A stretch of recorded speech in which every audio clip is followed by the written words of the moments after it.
Good morning, everyone. I call to order the September 2023 meeting of the University of Minnesota Board of Regents. Thank you to everyone joining us in the boardroom, as well as those via the live stream.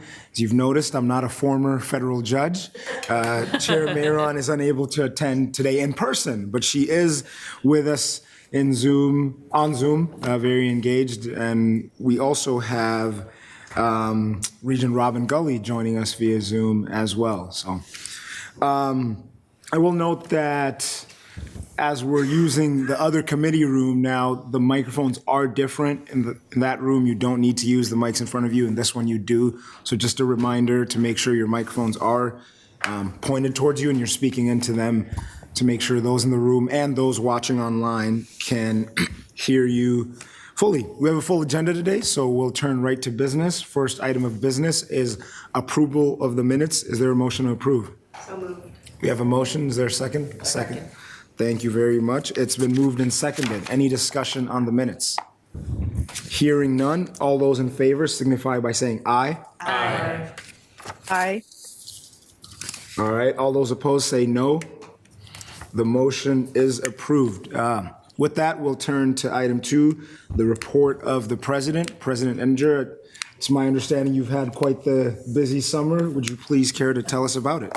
Very much so. Thank you so much, Vice Chair Kenyanya. I'd like to start by giving a brief recap of the last few weeks, where I've had the opportunity to be immersed in the life of our campuses across the University of Minnesota system. You know, the academic year on any campus really springs to life the week before classes start. And I was privileged to take part of some of the many events geared toward incoming students here on the Twin Cities campus last week. So last Monday, I lent a hand without having to lift really very much at all during Residence Hall move-in day at Pioneer Hall. And Pioneer Hall happens to be where my wife Leanne lived when she was at the University of Minnesota. And it was terrific to see the eagerness in the eyes of the students, as well as the mixed emotions on the face of their parents.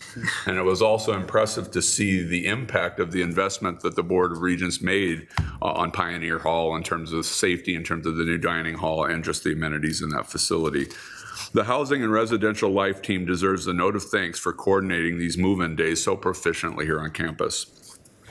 Last Wednesday, I spent the day at the State Fair, visiting many exhibits where the university demonstrates its research and outreach capabilities. I also was interviewed live at the fair on WCCO, KSTP, Fox News, and the Linder Farm Network. And I will confess, we totally lucked out on the weather. We got a nice day in the 70s and didn't have to go on the weekend in the 90s. On Wednesday evening, I attended the Pride and Spirit event, which culminated in all the first-year students forming a giant Block M on the field at the Huntington Bank Stadium, and had a chance to talk with some students that evening as well. On Thursday, a number of us attended the new student convocation.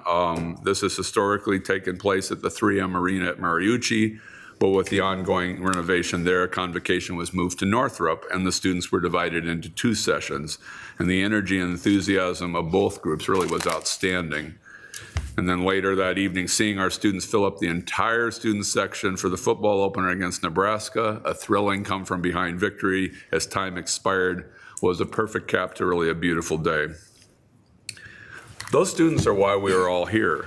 At convocation, I was able to provide for them an impressive snapshot of their Twin Cities peers. The class of 2027 is truly special. On the Twin Cities campus, it's one of the largest classes with 8,300 new students, 6,700 first year and 1,600 transfer students. And it's the most diverse class ever with 35% BIPOC students. It also contains the largest ever international class. Our new first-year students come from 77 out of 87 Minnesota counties, 47 states plus the District of Columbia, and 69 countries outside of the United States. You know, I've learned in the last couple months that the role I'm privileged to have is kind of both chancellor of the Twin Cities campus, and so the activities I just mentioned to you really related to the experience here, but also the president of the entire University of Minnesota system. And so I really have appreciated the valuable opportunity I've had to spend time at 3 of the greater Minnesota campuses over the past few weeks. My experiences at Morris, Crookston, and Duluth were engaging and enlightening. All 3 visits presented extensive opportunities to visit with students, faculty, staff, and community members, and to tour each of the campuses to learn about their strengths and challenges. At Morris, I attended the convocation ceremony welcoming new faculty and staff. It was remarkable to see the number of UMM alums returning to work at their alma mater, which is a testament to the deeply held belief in the Morris mission.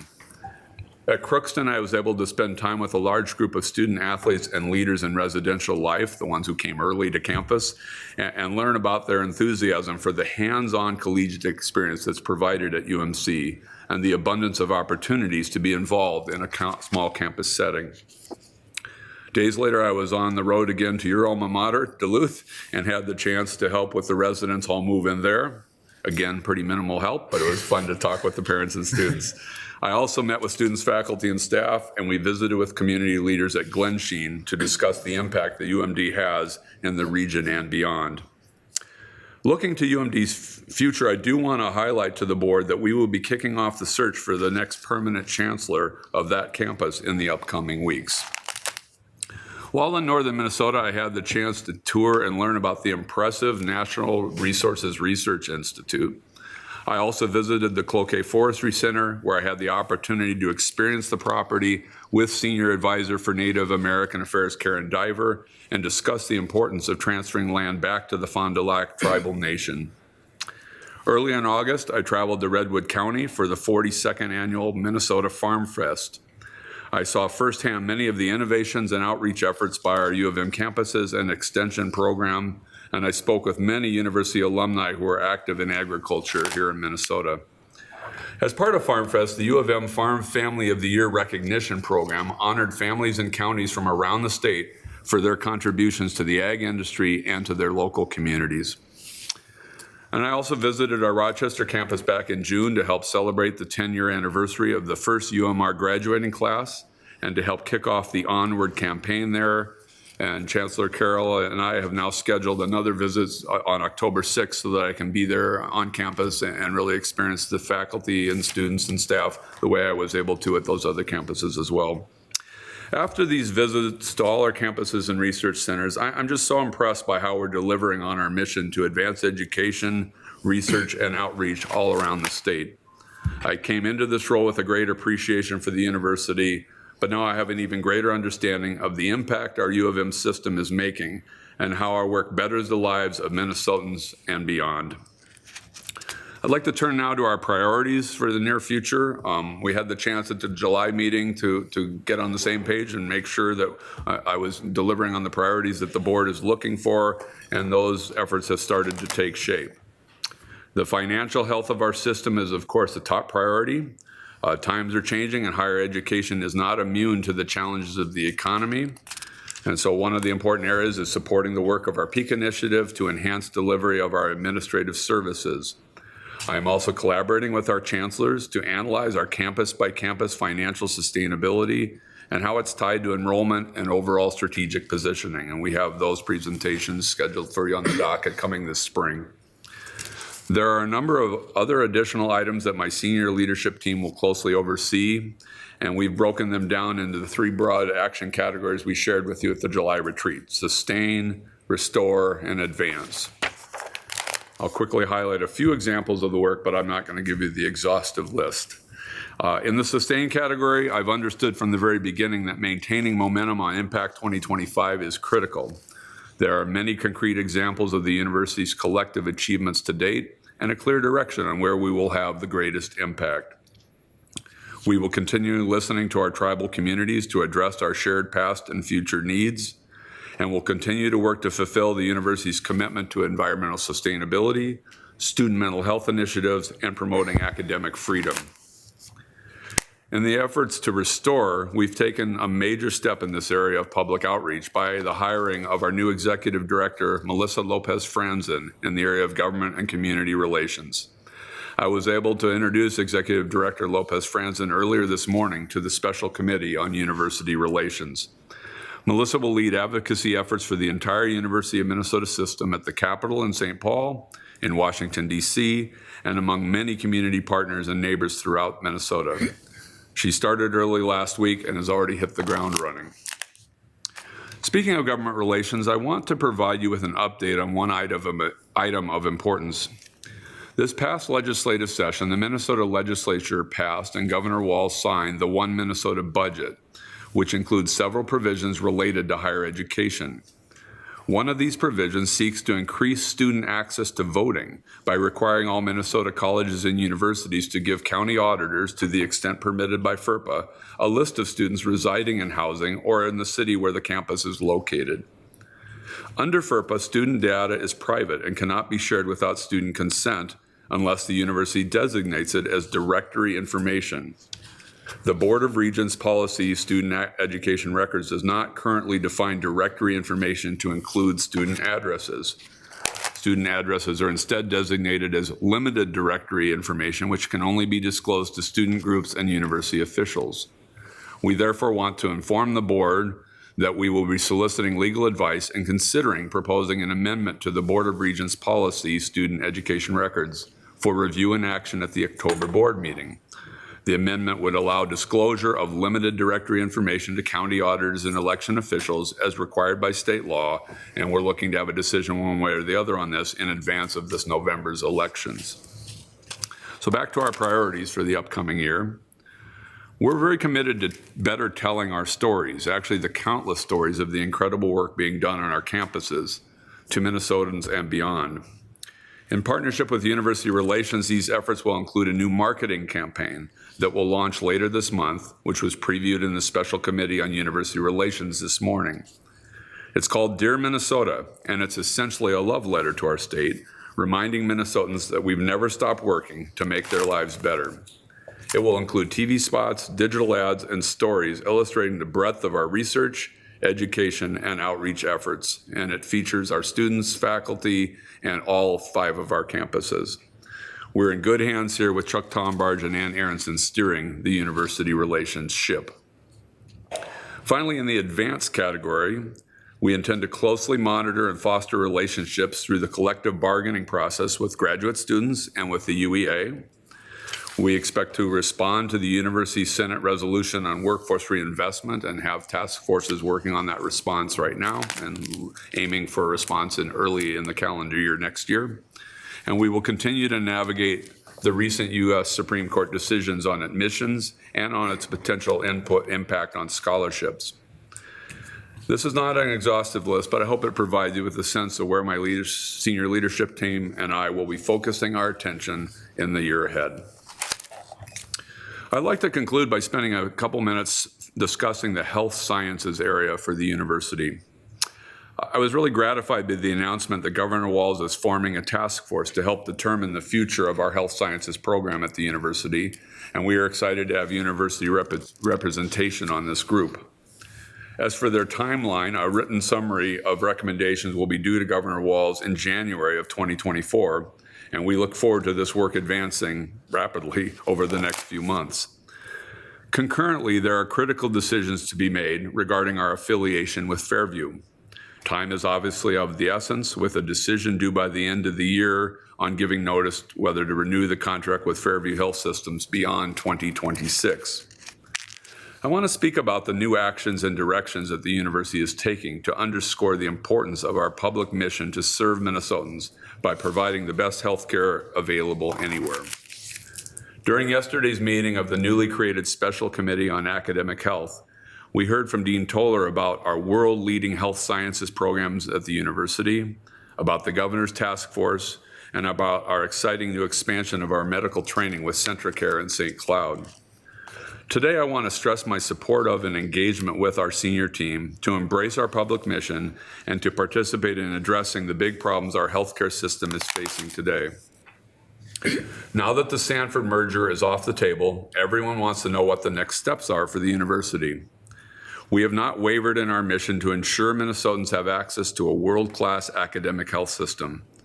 To deliver on this mission, we believe that the university must control care delivery and direction of the academic mission on our own campus. What the withdrawn Sanford merger showed us is that we almost lost ownership and control over our academic teaching hospitals to an out-of-state entity. The Governor's Task Force is a wonderful opportunity for the community to engage and strategize about the next steps of academic health training and financing. We look forward to working with the dedicated experts who are appointed to the task force, and we will continue to ensure that the outcomes of the task force meet the university's mission and goals set forth in the executive order.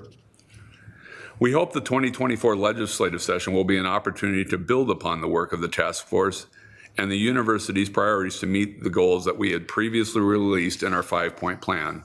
As a reminder, this 5-point plan includes number 1, world-class academic health system to ensure Minnesotans have access to the benefits of integrated research, teaching, and top-level care. Number 2, to provide a world-class academic health system, the university must own, govern, and control the university flagship facilities, which are the University of Minnesota Medical Center, East Bank and West Bank, the Masonic Children's Hospital, and the Clinics and Surgery Center.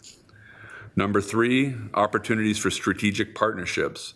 The university seeks opportunities for partnerships and relationships with other health systems so that all Minnesotans can benefit from academic health. Number 4, we need to look at a newly designed state-of-the-art hospital complex on the East Bank to move clinical and academic medicine forward for the next 50 to 100 years. And number 5, in the near term, we will need to continue to invest to keep our current facilities well functioning. We are scheduled to meet with our colleagues from Fairview next week to commence discussions aimed at re-engaging with our clinical partner. I'd like in my update today, if I could, to include some additional information from Dean Tolar and Senior Vice President Franz. And if it's okay, I would like to invite them to come forward with these remarks at this time. Please welcome.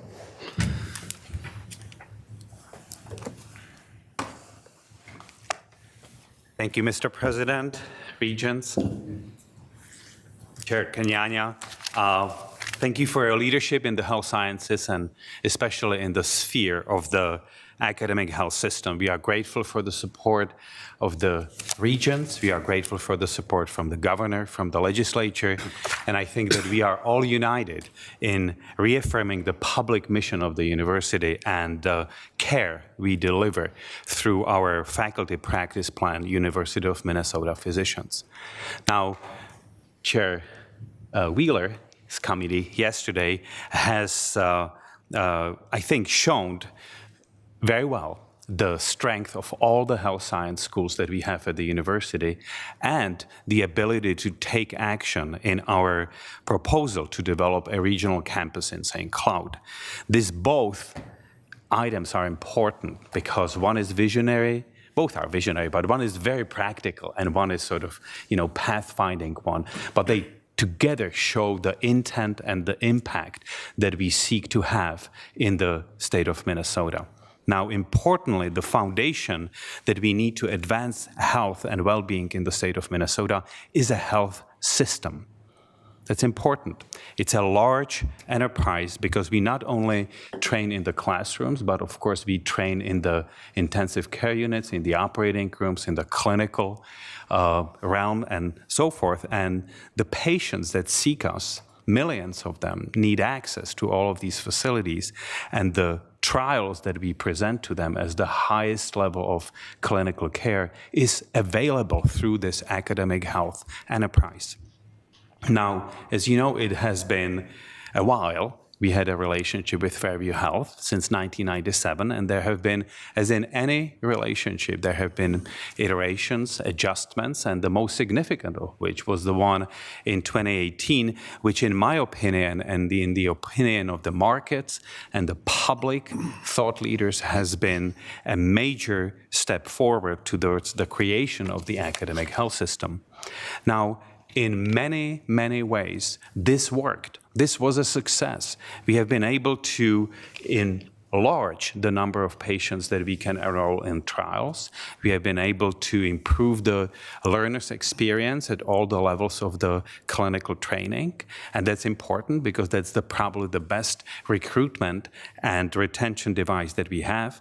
And we have been led by our colleagues, physicians.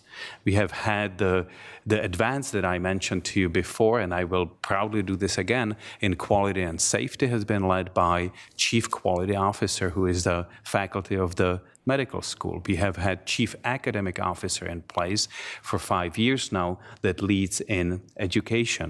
And we, of course, have our CEO of the University of Minnesota Physicians leading in the whole spectrum of the service line that we deliver our specialty care.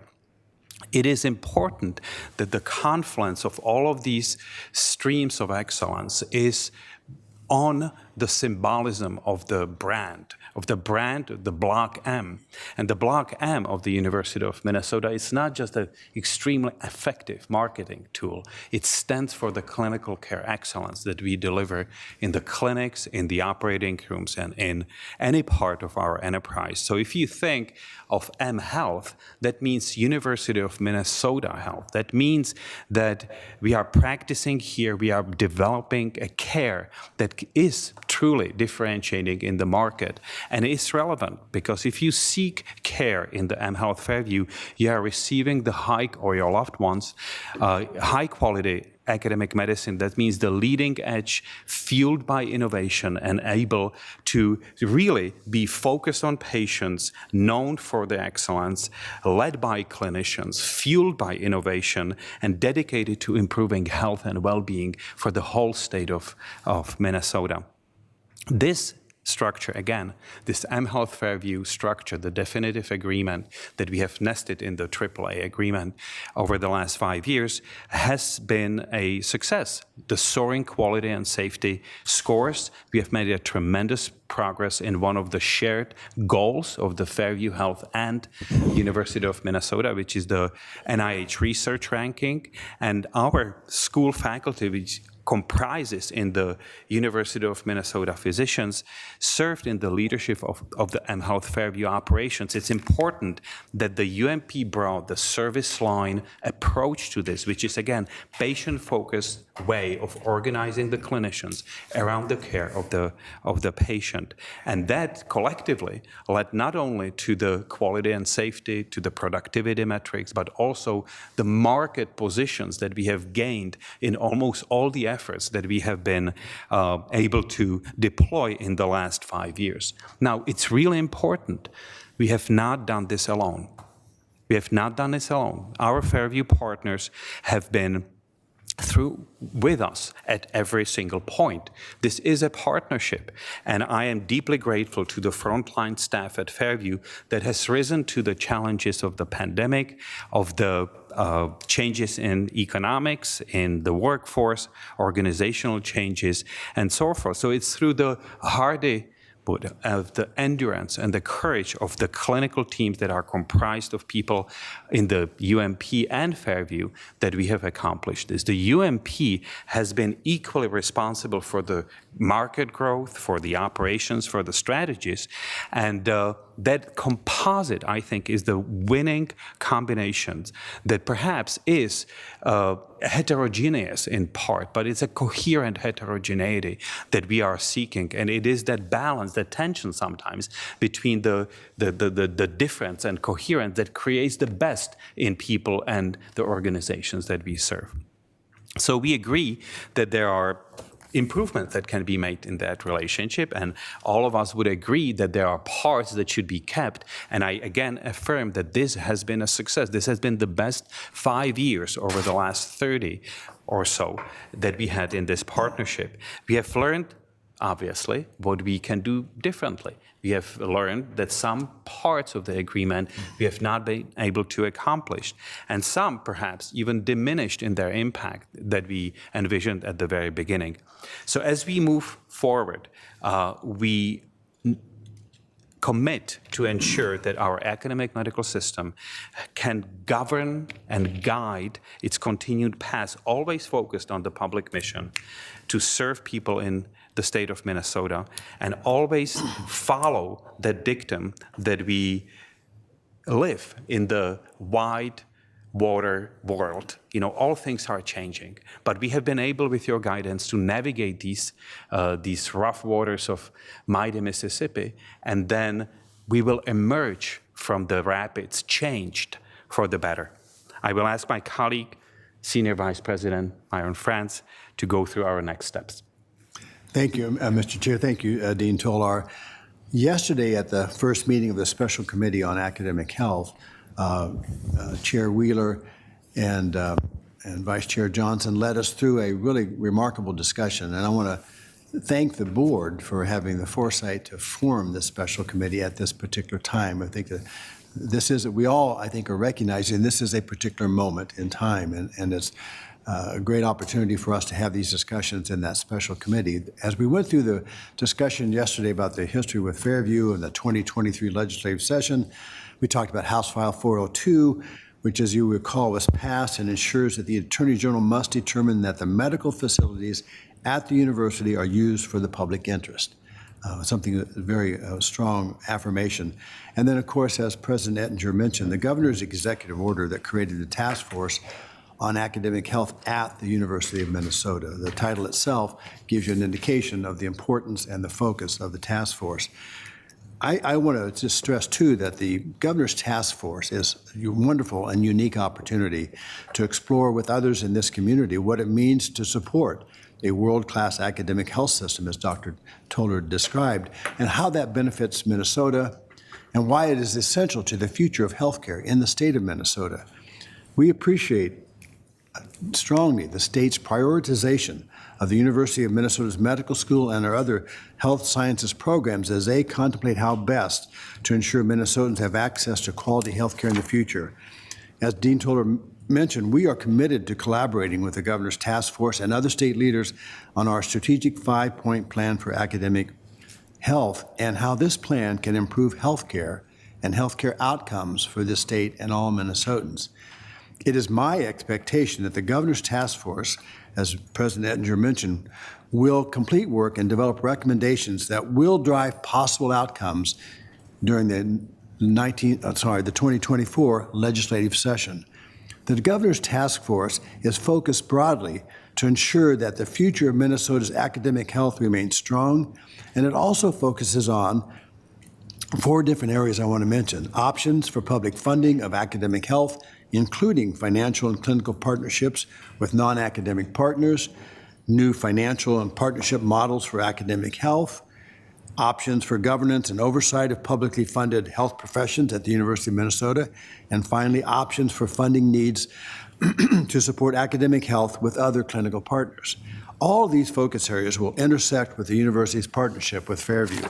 In our discussions with Fairview, the university is focused on a partnership that is both financially successful, but also supports the kind of care delivery that Dean Toller described with our physicians and that the teams provide, and importantly allows for the University of Minnesota to fulfill its public mission to the state. The university's conversations with Fairview have focused and will continue to focus on our 5-point plan illuminated by President Ettinger. You will recall that we released our 5-point plan earlier this year on January 12th. The centerpiece of the university's 5-point plan, as President Ettinger reviewed earlier, is that the university leads and governs the healthcare. Yes, please, go right ahead. Let's do it this way, that way I will not mess it up. Thank you. The centerpiece of the university's 5-point plan, as President Ettinger reviewed, is that the university leads and governs the healthcare facilities on this campus, including the East Bank Hospital, the West Bank Hospital, the Masonic Children's Hospital, and the Clinics and Surgery Center. Having the ability to govern the facilities and the care delivered on our campus is how we will ensure that the mission of the university is fulfilled and that academic medicine is delivered to everyone seeking it in our communities. Everything in a health system impacts healthcare delivery. We all know that in a very personal way. We are fortunate, in this case, in the state of Minnesota, to have exceptional physicians and nurses and all of our healthcare professionals, but we must provide them and our patients with the facilities and operations that support the type of care we deliver, both from primary care to highly specialized treatment. The legislature spoke clearly in May with the passage of House File 402 and affirmed that these facilities are a public asset. And the best way to ensure fulfillment of the university's public mission for the future is for these facilities to be owned and governed by the University of Minnesota. In addition to governance and decision-making authority over the facilities on the university campus, our 5-point plan seeks a collaborative governance model with Fairview for the specialty clinics, care delivery, training, and research that occur throughout the Fairview system. We believe that such a governance model is essential to ensure that our partnership with the Fairview system maximizes our mission-focused impact for the state and supports a world-class academic health system. With your leadership and in close collaboration with the Regents Special Committee and the Governor's Task Force, we will work with this framework in our discussions with Fairview for the future of our partnerships with Fairview and other health systems across the state. We look forward to providing updates as our discussions continue, both with Fairview and with the state's leadership as they convene in the Governor's Task Force. Thank you, President Ettinger, for allowing Dean Toller and myself to join you in your remarks this morning.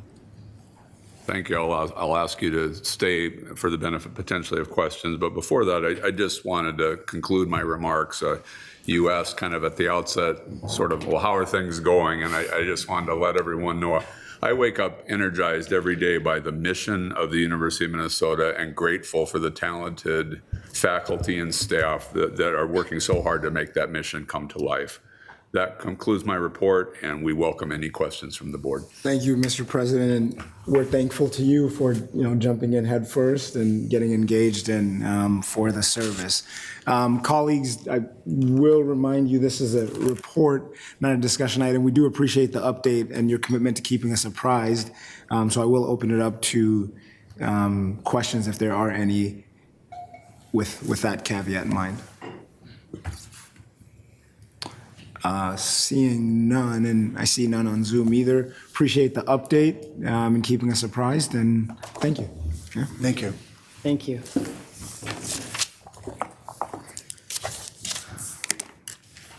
My report will be a little shorter.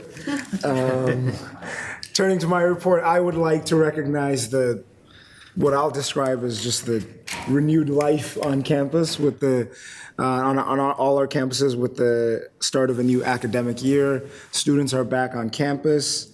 Faculty are starting another semester of research and teaching, and our staff continue to support our students and foster a welcoming environment. And this energy reminds us of our mission and why we're here and why this university exists. Last week, I got to attend the annual MLK concert, which was a great event. We were joined by Lieutenant Governor, the Attorney General, the Mayor, the City Council President, many others, and someone I always love to see, Regent Emeritus Josie Johnson, who's often referred to as the First Lady of Civil Rights in Minnesota, and a recent recipient of the Regents Award, very well deserved. Over the summer months, the board staff have been very busy, and I'd like to take this moment to thank them for all the work they're doing with all the things we have going on. That included the annual work plan process and the launch of 2 important initiatives. Following process discussions during our July retreat, the board has launched the search for the university's 18th president. The board is committed to engaging the university community in this search process, and we know that's the expectation of the university community to be engaged and to be a part of this process. As such, I would like to highlight that the nomination window for the Presidential Search Advisory Committee closes 5 p.m. today. There's still time to get in your nominations. We've already received many, and we're welcoming any more. If you'd like to nominate a colleague or a peer that you believe has the qualifications to support this search, through the form on the search website, which is president-search.umn.edu. Additionally, the board has launched its virtual forum to increase transparency and access for members of the public to provide input to the board. Thank you to the governance committee for the work on this. The virtual forum is an innovative online portal that allows for submission of written, audio, and video comments to the board at any time from anywhere. The virtual forum is a pilot program that will operate for 5 regularly scheduled board meetings and will be evaluated in the spring of 2024. This month's docket includes the comments that were submitted by 10 a.m. last Friday, September 1, and that met the board guidelines. Comments meeting our guidelines and submitted after each meeting's deadline will be included in the subsequent meeting docket. More information about how to submit comments via the virtual form is available on the Board of Regents website. One submission was titled Test Comment by Regent Emeritus Tom Devine. So if you're watching, we did get your comment as well as all the other comments that were submitted. This thing is catching on, and I appreciated reading them. I would also like to acknowledge the retirement of Stuart Mason, the university's Chief Investment Officer in the Office of Investments and Banking. Stuart has served the university tirelessly in stewarding the university's financial assets in a prudent manner that produces the highest risk-adjusted investment returns and delivers first-in-class investment operations and enterprise-wide treasury management services. He will be missed, and we thank him for his service. That concludes my comments, and we'll continue on with our agenda. Agenda item 4 is the receive and file reports. Please note the item reported in the docket material. With that, we'll turn to the consent report, agenda item 5. The consent report includes 2 items as noted in the docket materials. Is there a motion to approve? So moved. Is there a second? Thank you. We have a motion and a second. Any discussion on the consent report? I will make a comment first. We have gifts, which is always in there. It's always worthwhile just perusing that and seeing the generosity of our supporters, and we'll hear from the UMF briefly. And then I'd just like to make a comment on B, which is adjustments to calendar, and that's just to note the context around that. I think the board is still very committed to making sure we get around the system with our March retreat. I think the rationale was, we'll be deeply engaged with the search. We'll be having the special meetings around that. And I think it was the Duluth campus's turn. They'll be having their own search around that. So we felt it wasn't prudent to put that fun, but also undue burden in a way of having to host us. So just wanted to provide that context. If there's no additional questions or comments, all those in favor signify by saying aye. Aye. Aye. All those opposed, say no. The motion is approved. With that, we will turn to item 6. Item 6 is a discussion of key presidential leadership characteristics. This is an important step in our search for the university's 18th president. Included in the docket as a starting point for today's discussion is the characteristics that were used in the 2018 presidential search profile. Today's discussion, along with the Search Advisories Committee's listening sessions, will inform the position profile for the current search. To provide us with some national context about searches and lead our discussion on desired characteristics for this year's search, we are joined today by the team from Whitkeefer, our executive search consultant. I'd like to share my excitement about the search, the conversation, obviously. This is a consequential conversation, consequential moment for the university, and certainly one of the most important things that a board engages in. With that, I'll turn it over to the executive director to frame the conversation and introduce our search consultants. All right. Well, Mr. Chair and members of the board, we're delighted today to be able to introduce to you our executive search team. With us today in person are Zachary Smith, James King, and Christine Pendleton. And we also have via Zoom Melody Rose. And so these 4 people will be our team going forward. And today's conversation will give them an opportunity to talk with you a little bit about the landscape of search right now and kind of what they're seeing and what the market looks like, and answer any questions you have about that. But also, and perhaps more importantly, this is the opportunity for you to pivot from the conversation we had at the retreat about process, how a search comes together, what the timeline and process is around it, to actually starting to talk about what is it that you are looking for in your next president? What kinds of characteristics, what kinds of leadership traits, what is it that you are seeking? This is not the only time you'll talk about this. We'll talk more about next steps at the end of the conversation, but I encourage you to really view this as an opportunity for dialogue and for for this search team to begin to get an impression of what kinds of candidates they should be going to recruit for this role. So with that, I'll turn it over to our search team. Thanks, Executive Director Steves. Vice Chair Kenyanya and members of the board, before we get into that discussion, we'd like to do a little bit of an introduction, if that's okay. And I'm going to ask my colleague Jim King to go ahead and kick that off, and then we'll have Christine Pendleton and Melody Rose follow up, and then I'll end the introductions, and we'll go from there, okay? Thank you, Zach. So Vice Chair Kenyanya and members of the board, pleasure to be here this morning. I'm Jim King. I'm a senior partner at Witt Kiefer. I've been with the firm 23 years, based here in Minnesota. I've had the privilege of partnering with the University of Minnesota for about 20 years, been involved in over 35 executive searches across your enterprise. Have a national search practice where I work with universities like this, as well as do a tremendous amount of work in academic medicine. So I'll be on this team to really help our team and candidates understand just the great culture of the university and everything this institution and all of its campuses has to offer, which is outstanding. It's a pleasure to work with you. Steve? Thank you. Good morning, Vice Chair Kenyanya, Regents. My name is Okay. All right. My name is Christine Pendleton. I am a principal with Witt Kiefer. I'm based in Chicago. I have been with the firm since 2014. And in my search work, I conduct a range of searches, but primarily at the presidential level and other senior academic leaders at a range of institutions. So R1 all the way to liberal arts colleges, HBCUs. I cover a broad range of institutional types.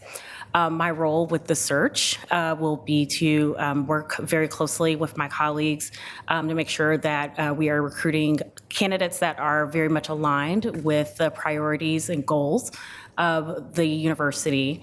Very excited to be working with you all, and I will turn things over now to my colleague Melody. Good morning, everyone. Thank you, Vice Chair Kenyanya and members of the Board of Regents. I'm pleased to be with you from Portland, Oregon this morning. I sure wish I could be there in person, and I thank you very much for your graciousness in letting me observe the meeting and participate this way. I serve as a principal in the education market at Witt Kiefer after having spent 30 years in higher education. And to your search, what I bring is almost 20 years on faculty at a public urban serving institution, as well as having served as a campus president and 2-time statewide university system chancellor. Like Christine, I will be working diligently to surface candidates that align with your goals and needs, and very much look forward to partnering with all of you. Thank you very much. Back to you, Zach.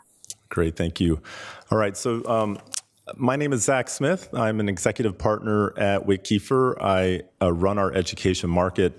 I've also served on our board of directors at Witt Kiefer for about 5 years.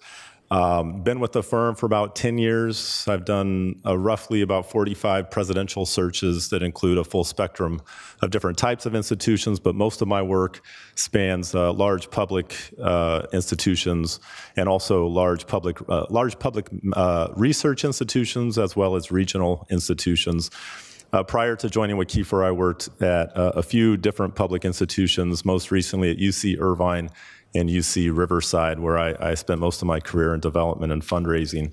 I'm based in Irvine, California, but I do work all over the country from the East Coast all the way to Hawaii, and it's a pleasure to be here today. I'd also like to just share a little bit about our firm and about our education market. In case you're not familiar with us, we've been around for about 55 years as a firm. The education part of Witt Kiefer has been around for about 25 years.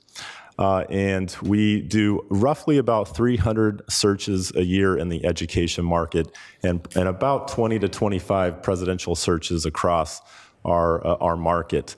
As far as our team is concerned, we have about a team of 60 in our education market. About 35 of those individuals are consultants. So when we go out into the market, we do try to leverage the expertise of the full spectrum of the team and the experience that we have. And so we'll certainly do that for this search as well. We wanted to just, before we got into the conversation today, set the stage a little bit and provide a little bit of context about the different roles, sort of what role we'll play and some of the other key participants in the search as we go through this process. And so you'll see on this slide that we've outlined really four constituencies that I wanted to talk about today, just briefly. Obviously, the search committee chair is a really important part of this process. We work very closely with the chair of the search committee. That relationship is important. Together, we will help guide the committee. We'll consult together on the process. We'll make sure communication is flowing both between us, but also to the board when needed, and also to the support team that will be helping on the search as well. And so that's a really important role. I know we don't have a committee chair at this moment, but once we do, we will certainly be in constant communication with that individual. And if I misspoke on that, I apologize. We do have a chair. I apologize. So scratch that from the record, please. We look forward to working with the committee chair on this search. The search committee then, of course, will be guided by the chair as well as us. And so it's really a partnership. It's like I said, it's a really important partnership. The committee will be a diverse committee of different types of individuals, background, and we look forward to meeting with that committee and kind of walking them through the search process. And we'll have that first committee meeting hopefully sometime sometime probably in October. And once we have that meeting, we'll talk again about our role, what the search committee's role is, and how we'll work together to move the search forward. But the committee's, the primary role of the committee is really to help us identify and to select the candidates that the committee will interview once we get to that point in the process. The search committee also can play a role by helping to nominate individuals, recommending individuals for the position. They can also help get the word out into their networks. They're also really important as a liaison with the different campus constituents because they will represent this huge campus, and they'll have constituents that they'll want to meet with and talk with on a regular basis, and we'll help talk through their role with them as it relates to bridging that relationship with the broader campus.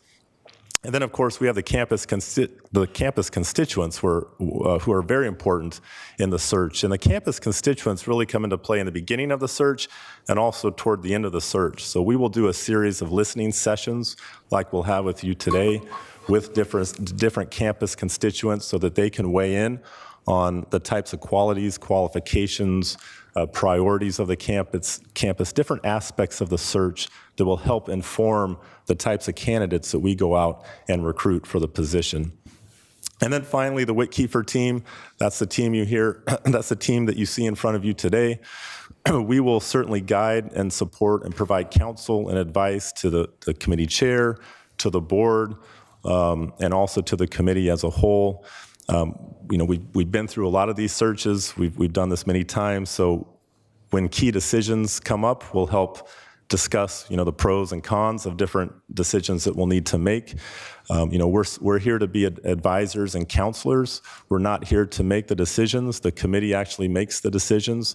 But we're also here to recruit your candidate pool, and that's a big reason why you hired us. We will go out into the market and we'll be aggressive in the types of candidates that we recruit. We also hold a very strong value in this firm. We believe that diversity is very important, so we will certainly work very hard to recruit a diverse and competent pool of candidates for the committee's consideration and ultimately the board's consideration.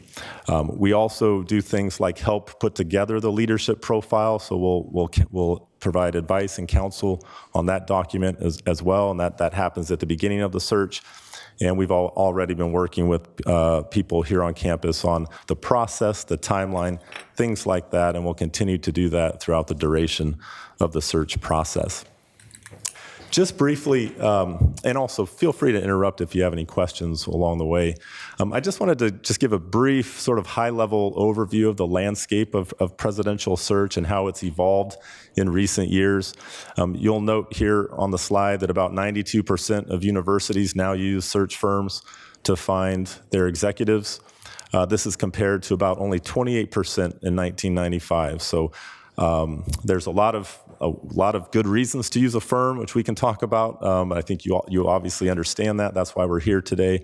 But that has evolved over the years, and now most campuses, certainly campuses like this one, always engage a firm to do their presidential searches. We're also seeing, and I'm going to show you some data on the next slide, but we're also seeing more and more diversity in our presidential selections, diversity as far as gender, ethnicity, background. We're seeing lots of different types of individuals assume the presidency that are much different than in the past, which we think is a positive evolution. And then the downside, however, is the length of tenure for college presidents is shortening, and probably no surprise to this board.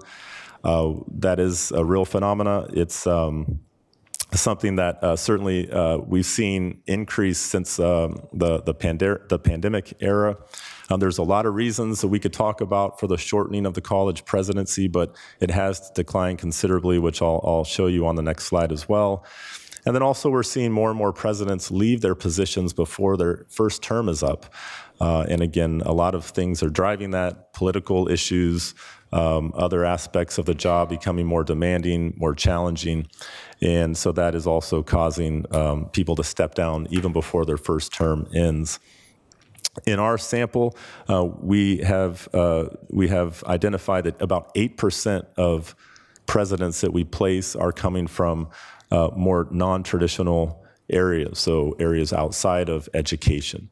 And that number is pretty steady, but has slowly been ticking up a tad over the years. And so I just want to show you some of this data. If you look at the left box there, you'll see that the gender diversity of college presidents has increased significantly, even since about 2016. And this is based on our data at Witt-Kiefer, so this is based on our placements. And so over the last 18 months, you'll see that about half of our placements have been female and about half have been male. That's an increase from about 30% female just in 2016. So we're very pleased with that evolution, obviously. And then also when you look at the ethnicity of our placements, you'll see that we have about 30% of our placements are non-white. And in 2016, that number was about 17%. So that's also a very positive development. When you look at the highest degree earned, I think I did the math on that, and it's about, I want to say 96% of our placements have a terminal degree, so PhD, JD, EDD, MD, and then only about 4% have a master's degree. So still very typical to have a president who has a terminal degree, and that hasn't changed a whole lot over the years, although you will see that has declined a bit in recent time. You'll also see the presidential tenure, which is, again, back in 1975 was 9.1 years. And this data set that we have here showed in 2017 that had dropped to 6.5 years. That's probably roughly about what it is today. That may have also declined a little bit since then. We're pleased to say that our placement rate is higher than that. Our CEO placement rate we've calculated is closer to about 8.5 years, which is very positive. But that number has also declined with our placement rate as well. And then you'll see the immediate past position before a presidential appointment. Most of our presidents still come from the provost position, but that has also changed pretty significantly. We've seen a big uptick in presidents coming from a dean role. That's very common. We could point to many, many examples around the country where deans have assumed the presidency straight from that position. There are a lot of similarities between a dean role and a presidential role. Often that role is more similar than a provost role, obviously much smaller in scope and depth and breadth. But we've seen a lot of successful deans move into the presidency and have a big impact on their campuses. So we would expect to actually have dean candidates in this pool. Typically, those candidates come from larger academic units. So you think about the arts and sciences and those types of areas that are larger in scope and depth and breadth. That's where we tend to see a lot of our dean placements, but we've also seen deans come out of law schools. We've seen medical professionals come out of the health sciences, assume presidencies, and have a lot of success as well. So our belief is that we start very broad and make sure that we cast a wide net. And there are a lot of people who have very strong leadership skills that do come from different areas of the academy. And we will certainly recommend to the committee that they try to keep an open mind, at least from the outset, and until we get further along in the process and that pool begins to narrow. Any questions about any of the information I shared up until this point? I know it was a lot of data, but I did want to just sort of set the stage before we got into a more lengthy discussion on what you're looking for in your next president. Why don't you go ahead and finish, and then we'll dive into discussion. Okay, sure. Thank you. So once we start doing our series of listening sessions, this slide here is really what we will focus on when we meet with our different constituent groups around campus. And this is also what we want to talk to the board about today. So the key questions that we typically will ask the constituencies, and also what we want to hear from you today, are really about the priorities. Number one, the priorities and agenda items of the campus. So when you think about the next president coming on board, what are those key priorities that you hope that president will really focus on in the next few years? You think in terms of, where are you today? Where do you see the campus in 3 to 5 years? And what are those things that president really needs to sink their teeth in and focus on when they come and assume the role? So that's the first thing. The second thing that we'll be asking our your campus constituents are what opportunities for success should the next president leverage when they come into the role? So what opportunities exist? That relates closely to the priorities. But when you think about this institution, where do you see some really big opportunities to move the campus forward? Sorry, just clarify, the search is not for the campus. For the system. The system. I'm sorry. Yes, thank you. Yes, I'm using the wrong words there, but yes, thank you for clarification. I appreciate that. What are the challenges on the opposite side of that when you think about the system? What challenges exist for the next president when they come into the role? Obviously, no campus, no system is perfect. I know you have a lot of challenging items that you're going to be working on over the next few years, so we want to make sure that we articulate those things to the president, the candidates as well. And then finally, what are the ideal qualities and qualifications that you hope the next president will bring to the role? So I often encourage people to think in terms of, when you think about the ideal candidate, what does the ideal candidate look like to you? What kind of background will they bring? What kind of experiences do they have that you think will impact the system in a positive way? What is it exactly that, what candidate qualities, qualifications, competencies, skills, knowledge do you believe are important for the next president to possess in the role? And then finally, we also want to hear a little bit about your points of pride. So what is it that you're proud of? What are your successes? If you had the chance to sit down with the candidate pool like we will, what would you want to articulate about your system? What is it that would attract somebody into the role? These are also very important points that we want to be able to communicate with the candidate pool when we're out talking to the different candidates who express some interest in the role. So those are the key points that we want to learn from you today about, and we also want to learn from the different system constituents. And so let me just pause there, and Vice Chair Kenyanya, you just let me know if we want to take some questions. All right, appreciate it. Dr. Steves, any comments before we go to discussion? Okay. With that, I will open it right up with the context was helpful and that framing and those questions to think about. I think that's a good place to start. What we're really doing here is we need to determine what we're looking for in our next president. And we're not doing that alone. This is our part in it. The listening sessions will be another key part of putting that profile together. But with that, I will open up to questions. The team will jump in, where they have questions or additional comments, and they'll be taking notes. Colleagues, yes, Regent Taurirabe. Vice Chair Kenyanya, and thank you for the presentation to the speakers. I just had a point of clarification. So a couple of things. One is, are these listening, how will they be done? Because you're putting together kind of a committee. So I'm trying to understand, is the committee going to be part of the listening, or in what formats will people be giving you feedback on some of these questions? And then the other question I had was, are we discussing these points now, or is it just asking for clarification? I'll let Director process? Steve take that. Mr. Chair, Regent Tayurabe, and members of the board, the listening session phase will be after the committee has been established, and we will hope to have as many of the committee members at each of those as we can.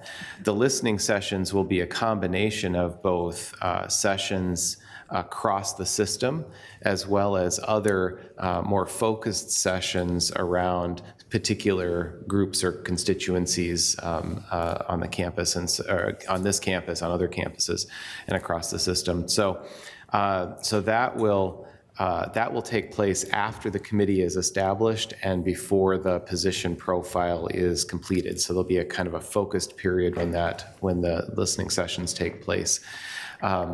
And the search consultants will certainly have representation there. The committee will have representation there, and it will all be kind of taken in to inform that position description and how it will be talked about, so that we can hopefully attract the right kinds of candidates. And in terms of today's conversation, this is yes, the first of your opportunity to start weighing in, and frankly, your first opportunity to begin recruiting candidates, because I guarantee that they're watching. All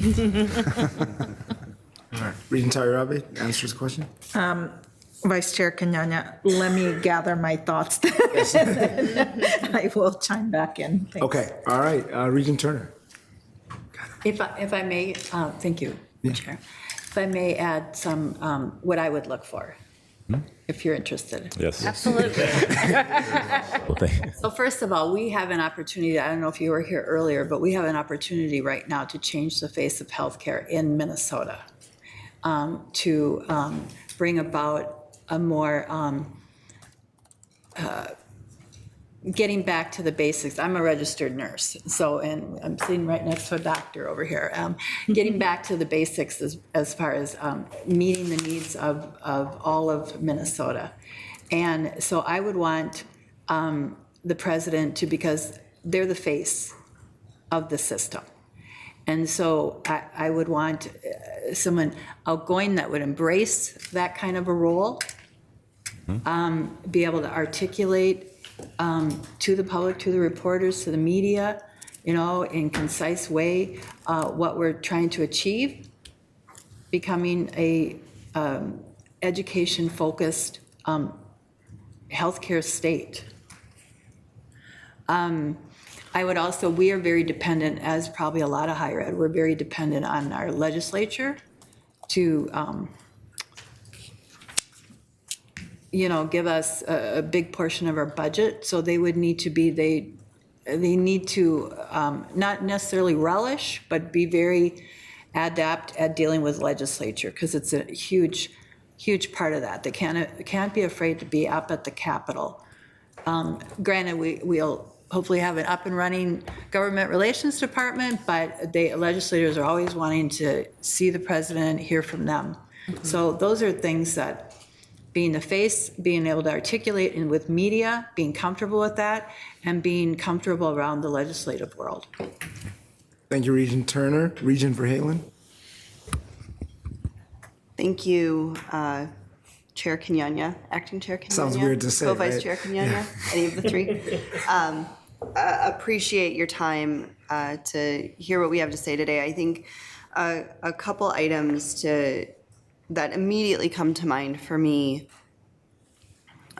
is someone who understands the core principles of the university's mission around a three-pronged mission around research, education, and outreach. And also I think it's valuable to also consider the unique relationship of both the university's acknowledgement that it is a land grant institution, but also that we are a university that is, all of our campuses sit on land that was originally cared for so many years by our native population here in the state. And that can sometimes bring about a tension, but making sure that someone is very aware of the important work that this university is doing and continues to do with our Native American partners here in the state and with our senior director, Karen Diver, as well. I also think that we are heading into a unique period that is something that I really hope to hear about more from anyone who wants to be president of this institution, because we are coming to the close of our prior strategic plan. We're coming to the close of MPAC 2025. And so they will be integral in what that next chapter looks like for the university. And so someone who is not only capable of vision, but also has a track record of actual implementation and understanding how to take that visionary piece and really bring it to fruition, I think will be very important and is something that is important for this board to have, because we will need that leadership as we go forward. I mean, there are a lot of items from even the 2018 criteria that are important and can be built upon for purposes of this position, and really emphasizing that this is a system of campuses. So while this person has the role of chancellor of the Twin Cities campus, they are president of all of our system campuses. Thank you. Thank you, Regent Verhalen. Regent Tad Johnson. Thank you, Mr. Chairman, and thank you for your presentation. I know this is the beginning of the beginning, so, but I've been on the board for 14 months. This will be my third president. I'm just wondering if there's a correlation. First of all, I'm looking for what are the best predictors for longevity on the job, whether it's 8 years or more, it would be even better. I'm just curious if geographic familiarity, this system has 5 campuses, some north, some south, some west, 87 counties. We have extension offices in most of them, and as Regent Verhalen said, 11 Indian tribes and 8 congressional districts. And so I'm just wondering if we do better with somebody who knows the region, and would that be a more successful long-term relationship, or is there any predictor that's better than that? That's a good question. You know, this is a national university and in some ways an international university. So I don't believe, obviously geography plays a role. People need to be comfortable in the geography and where the institution is located. But this is a really great opportunity for people who want to have a big impact at a large institution that has a very broad and far reach. I believe that one of the biggest predictors of success is a candidate who is very much aligned with the board. Obviously, you have to be aligned with the board. The board has to support the president, and that's obviously a key relationship. What makes that successful is a board that's very clear about the direction they want to head with the system, and that the board has a vision for the future of the system, and that those two are aligned. That the board's vision is aligned with the president's vision. I think the second thing that I might suggest is important is that somebody is able to motivate and inspire the system, is able to bring their constituencies along, and who can work across the very broad and dynamic constituencies that a president has to serve, who can work with the legislature on a Monday and work in the rural part of the state on a Tuesday. That's an important skill set. If you don't have the support of the campus and all of its constituencies, then that will not be a good sign for a long presidency. Those are hard to predict, but we can predict some of those things by past history and past experiences and how candidates have worked with their campuses in the past and the impacts that they've had, and the board, the working with the board and their success with working with the board. Those two things are really important. And then finally, I would say, like most campuses, you have to understand what shared governance means. We do see a lot of non-traditional presidencies, more often today than 20 years ago.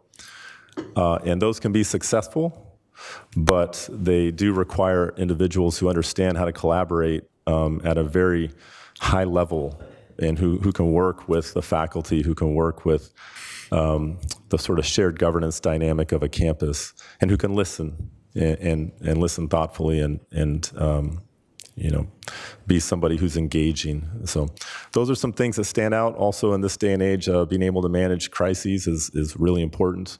There's a new crisis every day, it seems like, on a campus. And you have to be able to manage through those issues as they come up. And we've seen that through the COVID era. I think even more. It's even more pronounced today. And this list keeps getting longer. But I guess the last thing I will say is really being able to manage the political dynamics of the state, of the campus. And I guess that goes back to working with the different constituencies in an effective way. Thank you. Mm-hmm. Thank you. Next, we have Regent Farnsworth, followed by Talurabe and Gully. Thank you, Vice Chair Kenyanya. All the colleagues that have spoken in front of me have made excellent points that I all agree with and covered most of the bullet points that I had written down. And so I'll just add that I think that having a president that leans into that relationship building and collaboration is really important. Just mentioned the term shared governance. I haven't researched all of our peer shared governance systems to know how we compare, but I know we have a really strong and robust one, and perhaps even a unique one compared to others. And so I think having a president that's aware of that, and that, as you just put it, high level of collaboration that's required with that is super important. I was also going to mention experience with and/or appreciation for working together with an engaged board. I would refer to our board as engaged, and I think that's a really good thing at a public R1 land grant institution. So coming from my perspective, I think that board relations is super critical. And then Regent Verhalen said it much better than I did, but I'll just echo particularly your points about embracing the entire university system and what makes each of our campuses unique. We spent a lot of time talking about that in general, but particularly over the last couple days. And, now that, especially with our new marketing campaign coming up and other things, and focus on enrollment, just kind of all this focus we have right now with a lot of great, what I would characterize as opportunities in front of us, someone who really comes in with that systems lens, and then thinking about that broadly in the landscape of higher ed, which is really changing right now and offers some opportunity for new leaders of an institution like ours, where there's new strategic planning opportunities that are going to be coming forward and whatnot. And since this is our first time as a board, well, not first time, but first time post-search consultant hiring, and the process is one underway. As a board, I just want to thank Regent Davenport for her work you've already done and a bunch more work that you're about to do for leading this. It's no small feat to take this on. And so just wanted to thank you for leading this for us, and really looking forward to engaging in the process. So thank you. Thank you, Regent Farnsworth. Regent Talurabe. Thanks, Vice Chair Kenyanya. I think a couple of the things some of my fellow regents have said that I really also just ditto that systems point. I think that's really important, and we've heard as we've visited different campuses, the need to be able to make sure that it is a system.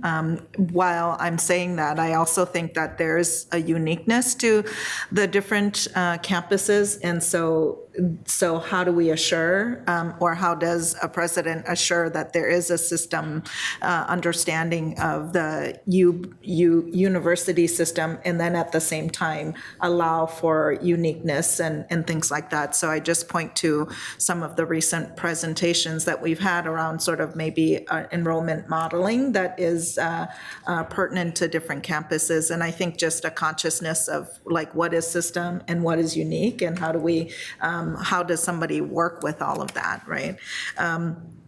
I think too, for me, one of the really important things is that we continue to see increasing diversity in our incoming classes. And so I think we have a great commitment to building a community of belonging here, and focusing on retention and success of all students who come here, but continuing to be committed to that and making sure that diversity isn't just kind of something that we think about. And then, of course, with the recent Supreme Court case, it is impacting how we look at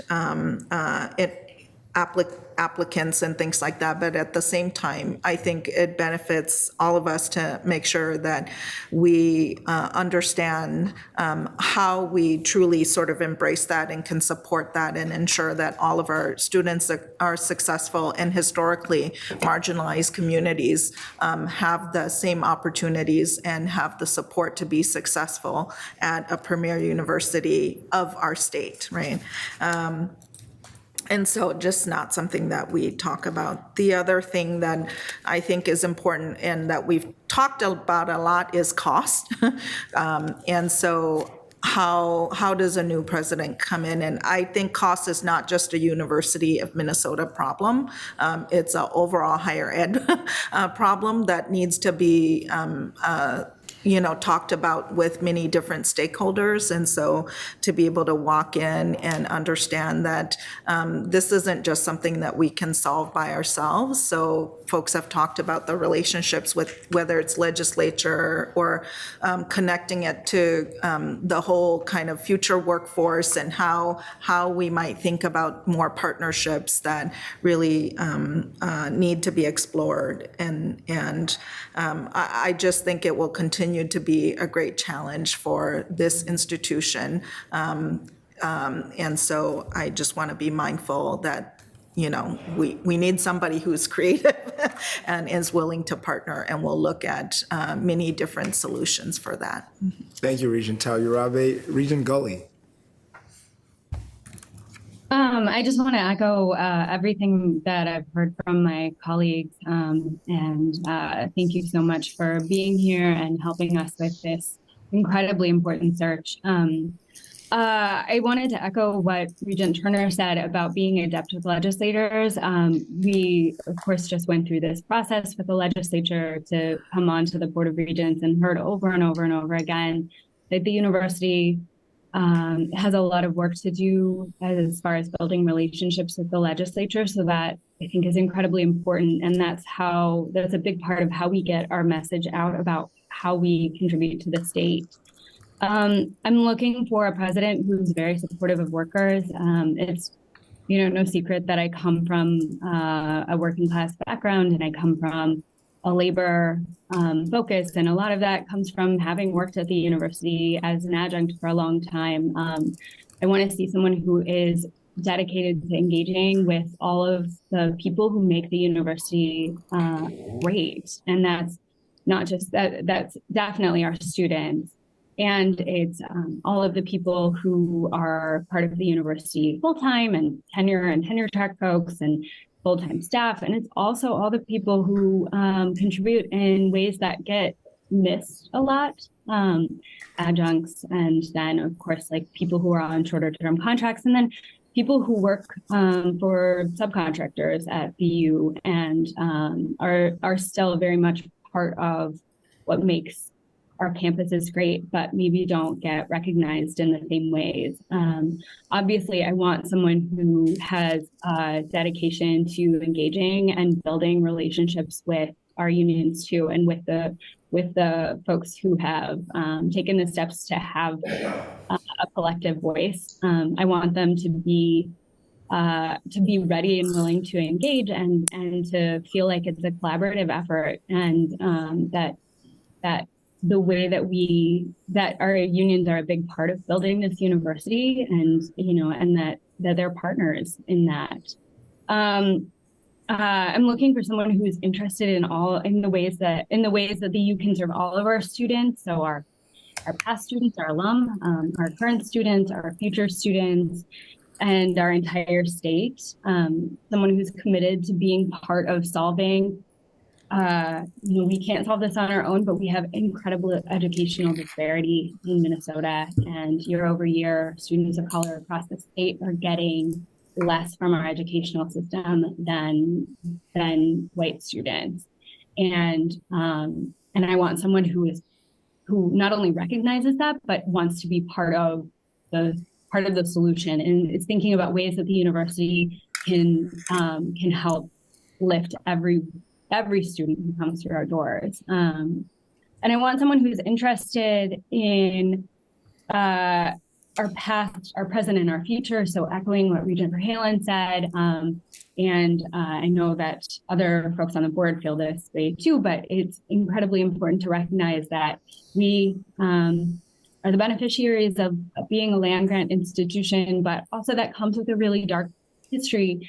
And there were people who lived and cared for and were on this land before we had it. And I think it's incredibly important that we have someone who recognizes that legacy and is committed to working to repair the damage that has been done.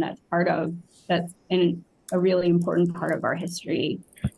And I want someone who can. And this one is, sort of more of a personality thing, but someone who not only can take criticism, but embraces it and uses it as a way to grow, and is interested in hearing feedback because they feel that that's the way that we get better. And I know that that's incredibly hard on a massive institution like the University of Minnesota system. But, I feel like it's really important that we have a person who wants to hear it and wants to hear from folks in our community about how the university is showing up for them. And there are so many different ways. And then finally, someone who understands, and sorry, there's a lot, but someone who understands that we're a public institution and wants to be a great steward for every single dollar that comes into the university, every single dollar that we have as a university, because all of our money comes from our public, comes from our students. I want them to be very mindful of how we use the resources that we have to better the campus, to support the people who make the campus what it is. So faculty and staff and contractors and students, all of those folks, and also, and how we take care of the buildings and the resources that we have on campus, but who's just very, very aware of the fact that this is a public institution and that we have to be incredibly careful about and smart about the way that we spend, not necessarily frugal, but just careful and smart. So thank you. Appreciate that, Regent Gully. I'll jump in here for a second. I think we want someone with a strong academic background. In my opinion, preferably from who's had experience working in a system setting and knows the ins and outs of that. Regent Turner, you brought up interacting with legislators, and Regent Gully brought that up again. That's so true, but I feel like it's not even limited to the legislators. I feel like it's that's probably not true of every presidential position, right? I mean, there's some things that are more about your culture and your institution and then the state that, you know, you're within. Obviously, we're talking about legislators, but just that being a face of the institution, that's probably not true everywhere, but I think you'll find that that need in other domains here as well. And I was trying to think about this. I don't know how you capture or describe Minnesota culture. And Regent Tad Johnson, you brought up the question of geography, you know, if there's a correlation. My mind started going there as well. But, you know, to your point, I think, Mr. Smith, an institution of this scope would kind of be doing itself a disservice to limit it to, you know, only folks, you know, from Minnesota, for example. But somehow we still need to bridge that gap. You, Regent Davenport and the team need to bridge that gap of how do we capture and that Minnesota culture and those expectations that are probably unique to us without limiting ourselves, you know, to the great candidates that are available to us throughout the country and possibly beyond. And then, you know, I think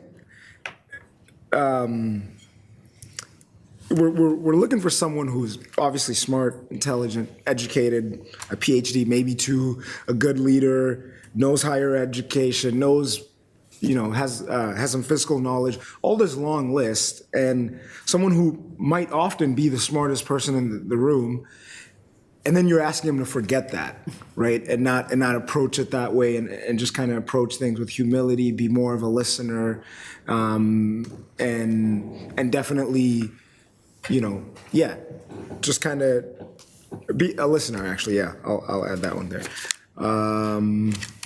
All right. Regent Ruth Johnson. Okay. Thank you, Chair Kenyanya. A couple things I would like to mention. One, I'll just briefly touch again on kind of the Academic Health Center, that's really important. That is roughly 40% of our entire budget, 6 schools. Very important. We already have passed the $1 billion mark in sponsored research, and that's been primarily in the medical field, which is great. And I'm delighted we now have a new leader of Senior Vice President of the research, and we're looking more at engineering and technology and a whole nother sector, which I think will be fantastic, but at least some sense of that. And then I'm looking at the kind of challenges that we face as a society is everywhere, but we certainly have it here too. And a couple of them are, one, there are fewer students in a traditional age to go to college.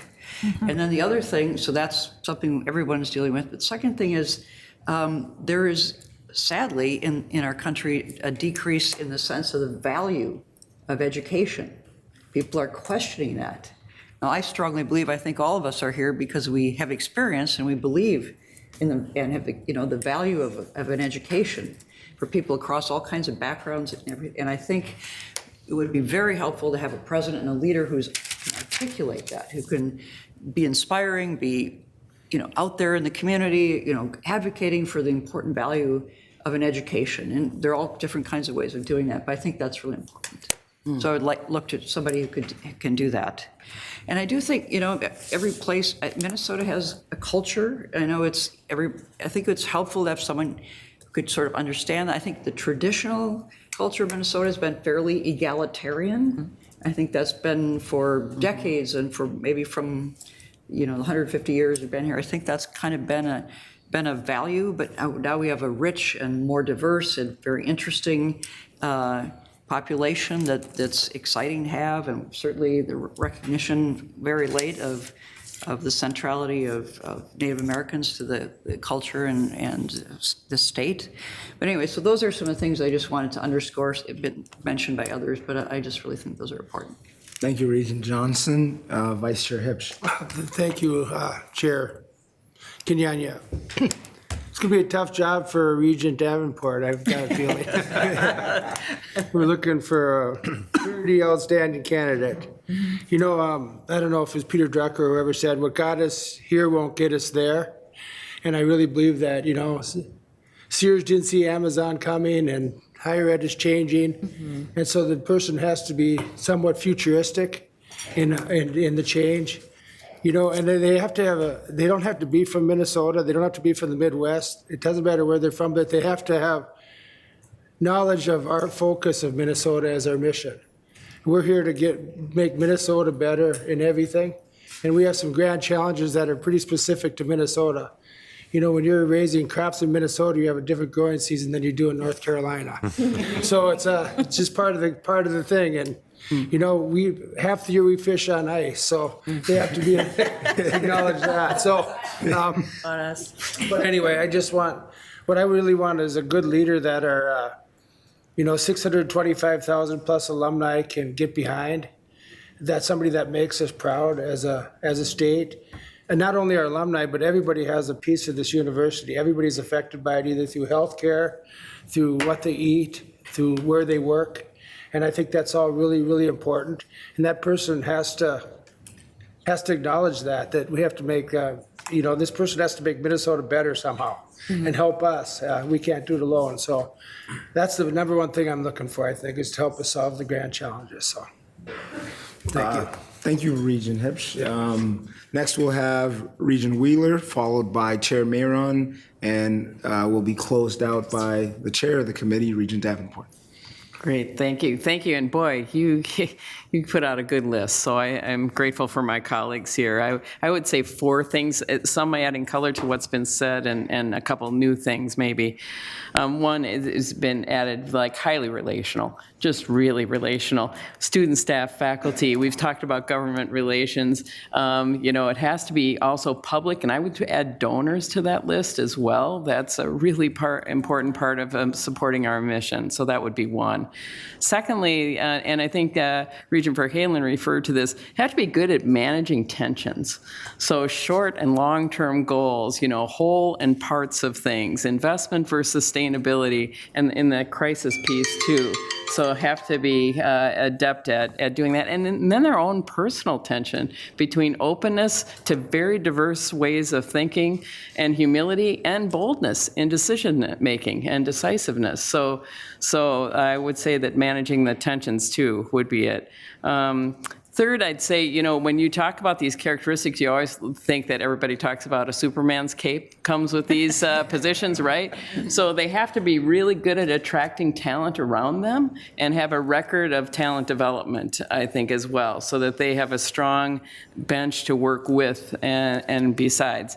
And then lastly, and I'd say, to Regent Hip's thing of what do we want to make Minnesota better, they should be excited about an incredible opportunity at a very pivotal time in this university, the state's, this region's, nation's history on academic health, on creating, the new strategic focus and plan for the university, and on all this university is already known for an accomplishment, which is just remarkable. So I would want somebody to be super excited about an incredible opportunity. Thank you, Regent Wheeler. Chair Mayron. Thank you. My colleagues have listed everything that they have put forth that I can resonate with. And so to some extent, I probably could just say ditto, and we could move on. But for the benefit of our search team, I'll just say the items that I wrote down at the beginning before I started to listen to my colleagues' input on this is, and this is in no particular order, so I'm not saying one is more important than the other. One is we are, as you've heard, are coming to the end of our strategic plan. To me, this any organization, and particularly the university, needs a visionary strategic plan going forward. And so a person who has that embraces the idea of developing a strategic plan and a visionary take on the process and the outcome is very important to me. If we don't know where we're going, it'd be very hard to measure whether we got there or not. So I think that that's very important. And that'll be immediately on that person's plate upon their arrival. Collaboration with the board, you all have mentioned that, but I think that is absolutely critical, that the board and the president need to be aligned. If the president is doing his or her job, then to me, the board, which should reflect what the direction and the vision that the board has given that person, then we've got the right fit. And so ability to, hopefully this person comes in with the idea that the board is its ally and that the board acts as the ally of the president, and not with the idea that the board is somehow adverse to the president and what that person is going to accomplish. So collaboration with the board is very important. Relationship builder, a number of you have talked about that, so important with all of the stakeholders that drive the success of the university, whether that's students, faculty, staff, the foundation, legislators, the community at large. This person has to have, I think, the ability to build and enhance relationships with all of those stakeholders. Knowledge of running an institution of this magnitude, I realize, I think your statistics talk about 8% of presidents may come from non-traditional, non-academic background. I will certainly be open to that, but what's most important to me is having someone who maybe they haven't been a president of an R1 institution, but understands the ins and outs of such an institution and can provide that expertise to us. We don't have that expertise on the board, and we shouldn't. We look to our president and the leaders who work with them to provide that expertise. So someone who has knowledge of running an institution, an academic institution, I think is very important that be part of their portfolio. Obviously, you've heard shared governance. We're an institution where we highly value shared governance, which means collaborating with all of the different stakeholders and being an outstanding listener to the various aspects will continue to be very important. In terms of priorities, I think our academic health center that we're focusing on, and we've got a special committee on, as Regent Johnson talked about. The whole medical side produces and relies on about 40% of our budget. So someone who is going to embrace that challenge, it will not be completed by the time we hire our new president, but someone who can embrace that challenge, I think, is incredibly important to the university. And finally, I think the comment made about someone who has the ability to manage crisis, be looking for, if the past is the best predictor of the future, then getting an understanding of that candidate, how they manage crisis, what's the approach and process, and what success or failures they've had. That'll be very important, because you're absolutely correct that every day presents the likelihood of some sort of crisis that's going to need instantaneous and thoughtful resolution. So those are qualities that I find important, but I don't want to diminish any of the others that were mentioned. They're also important to me as well. Thank you, Madam Chair, for the comments. And to close us out will be the chair of the search committee, Regent Davenport. Thank you, Vice Chair Kenyanya. And I want to thank everybody for their input. It's really important. I'm listening. I see there is diligent note-taking taking place. And I'm looking forward to the campus and stakeholder conversations, because we will be listening just as diligently there too. I also hope that in reference to Director Steve's comment that prospective candidates may be listening, I suspect are listening, and I believe they're hearing the attributes that we're looking for. I think they hear that loud and clear, but mostly I hope that they hear a board moving forward together with pride, with ambition, with excitement, and ready to work fully with our next leader. So I'm looking forward to this process and working with the greater university community as we move forward and select an exceptional leader. Thank you. Thank you, Regent Davenport. Mr. Smith, do you have any final comments as we wrap this up? I would just say I really appreciate the thoughtful comments. I think each of you provided some really great ideas, thoughts. It's clear you're looking for somebody exceptional, which you should. You shouldn't settle for anybody less than exceptional. And I think this, like I said in the beginning, this is going to be a wonderful opportunity for somebody who wants to have a large impact not only on the system, the different institutions in the system, but also on the state. And we look forward to working together with you, Regent Davenport, as our committee chair, and the rest of the committee members on this search. And so thank you for having us today. Thank you very much. Thank you for partnering with us. Executive Director Steves, would you please tell us where we go from here? All right, Mr. Chair and members of the board, the next steps are as follows. So today, as noted earlier, the nominations window closes for the Presidential Search Advisory Committee. We'll be organizing all of those nominations and working closely with Chair Mayron and Vice Chair Hipsch and Vice Chair Kenyanya and Committee Chair Davenport to assemble a slate.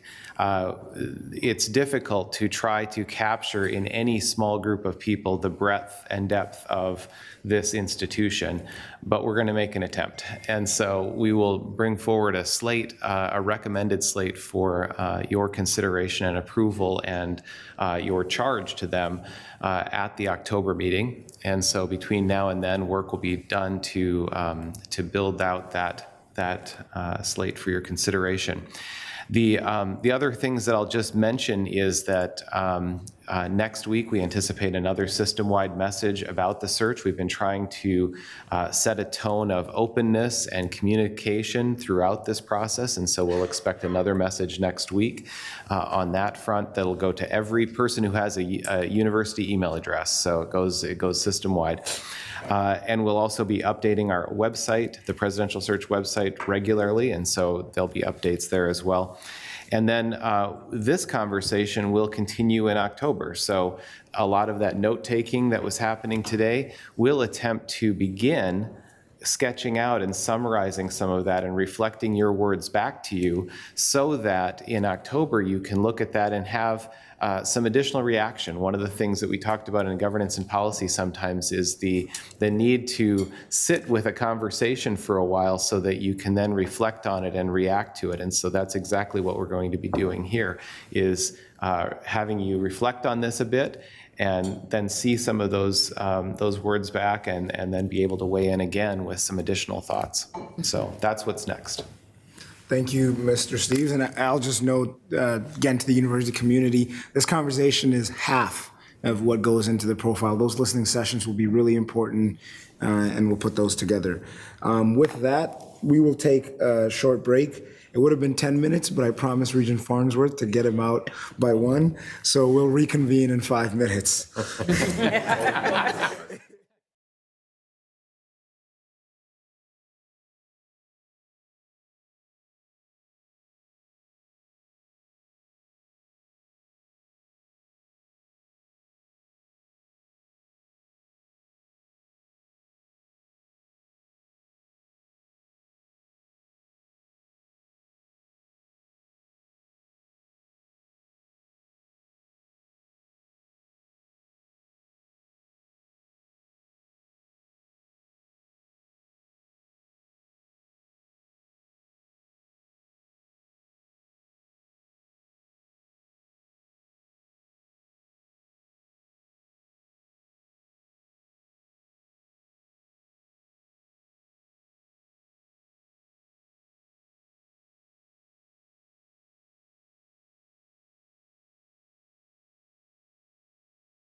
failed to mention that was going to be 5 Kenyan minutes, which tend to drag on a little longer.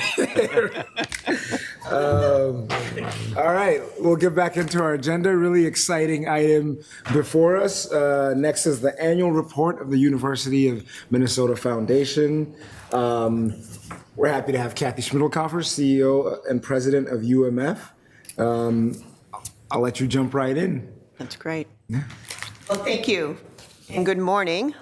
Good morning, Vice Chair Kenyanya, members of the board, Interim President Ettinger. Thank you for allowing us this time to present the University of Minnesota Foundation's annual report on giving. Today, I am pleased to cover a few things. First of all, we're going to provide an overview of the foundation. We're going to review our fundraising results from last fiscal year. But most importantly, we're going to share the many ways philanthropy is inspiring us today and changing our tomorrows. So let's start with an overview of the foundation. It's a nonprofit organization governed by a 43-member board of trustees. Trustees are responsible for providing the governance, the advocacy, and I always say advocacy with a little a, and philanthropic support to advance the mission of the foundation and also the university. 3 regents and the interim president currently serve on our board, and 1/4 of our board of trustees is nominated by the Board of Regents. Thank you, Regents Mary Davenport, Doug Hipsch, Ruth Johnson, and Interim President Jeff Ettinger for your valued service and engagement to the board. And thank you, Regent Kenyanya, for your recent service on our audit committee. We appreciate that, and we welcome Regent James Farnworth, and we look forward to seeing you at our future audit committee meetings as well. So our vision is a future transformed by philanthropy, and we work together to change lives and support greatness across the university. We collaborate system-wide to support students, faculty, research, and outreach to the community, and this means we raise funds for all 5 of our campuses in Crookston and Duluth, Morris, Rochester, and here in the Twin Cities. We're also honored to work with donors and volunteers statewide, coast to coast, and around the globe. Ultimately, the foundation exists to serve the mission of the university, designated by the Board of Regents as the central development office for the university. We have more than 150 professional development staff working for every college, campus, and university program, as well as a central staff who supports the U's development enterprise through functions such as finance, information services, and marketing and communications. They ensure that those who choose to support the University of Minnesota are provided the highest standard of stewardship. I am proud to lead such a talented and dedicated team of individuals who come together and are committed to excellence. The University of Minnesota Foundation also governs 2 subsidiary organizations, the University of Minnesota Foundation Investment Advisors and the University of Minnesota Foundation Real Estate Advisors. UMFIA provides professional investment management for the philanthropic endowment on a cost-effective basis. It has a staff of 9 and its own separate governing board of directors. That includes representation from our community's investment professionals, the UMF Board of Trustees, and UMF leadership. UMF REA provides the management of about 1,000 beds of private student housing through the Dinnikin, Argyle, and Terry houses, the foundation's real estate assets, and now the foundation's private real estate development on the eastern edge of the Twin Cities East Bank campus. The exciting project, once known as the East Gateway Project, is now known as the Minnesota Innovation Exchange, or the MIX. Now, since this is the annual report on giving to the university, let's dive into our fundraising results from last fiscal year. We are proud to report that our final gift production for fiscal year 2023 was $347 million, which is the 6th highest year of fundraising in university history. And as you can see, that $347 million came from over 91,000 donors and 164,000 individual gifts. And I can't emphasize enough that each one of those gifts matters. Whether it's a multi-million-dollar gift from a corporation or the change, and yes, we do get change, from a child's lemonade stand, every gift makes an impact. Now, some of you may recall that fiscal 22 gifts total exceeded this past year's. Well, let's take a look at why. Here you see our fundraising totals in context of our past university campaigns. During each campaign, our total trends upward and then drops off a bit following each of the campaigns' close. This pattern is expected. It's experienced by all of our peers, and we've been talking about sometime this post-campaign drop-off. It appears that has come this past fiscal year instead of the previous year when we had a record year of giving in our first year post the Driven campaign. And even though this has been an expected drop-off, let me provide a few notable results in this past year's numbers. I'm going to share data from the two ends of our giving spectrum. First of all, this past year was a great year for our principal gifts, those individual gifts of $5 million or more. We delivered over $106 million for gifts in this range, exceeding our $100 million goal. And importantly, the number of donors to the university remained steady at more than 91,000. This means that in this time of economic uncertainty, even if our supporters may not have had the means to give at the levels they have had in the past, they're still giving to the university, and they still believe in the power of the University of Minnesota. So as we celebrate the conclusion of another year of strong fundraising, what matters most are the peoples and communities impacted by the generous giving to the university. At UMF, we see firsthand the stories that inspire us today and change the future in significant ways. UMF built its own strategic plan in tandem with the development of the university's MPACT 2025 plan to ensure that the foundation's work is always a direct reflection of the university's priorities. Along the top of this visual, you'll see the familiar MPACT 2025 5 strategic commitments. And we've color-coded this slide so you can see how the foundation's 4 strategic imperatives at the bottom of the slide directly support each one of those 5 strategic commitments. For example, you can see that UMF's imperative on private investment and engagement, represented here in maroon and gold, strategically support all 5 of the MPACT 2025 commitments. And like the university commitment to community and belonging and fiscal stewardship, we too are focused on being a destination workplace and finding every opportunity to be more effective and efficient in the work we do. So today I'd like to share what philanthropy has made possible at the University of Minnesota and how that transformative power will carry us into the future. Let's start with the commitment to student success, meeting all students where they are and maximizing their skills, their potentials, and their well-being in this rapidly changing world. Students are the heart of the University of Minnesota. They come to our campuses full of talent and drive, ready to learn and make a difference. Private giving can reduce those obstacles to success so they can flourish and go on and become great leaders in their communities in Minnesota and beyond.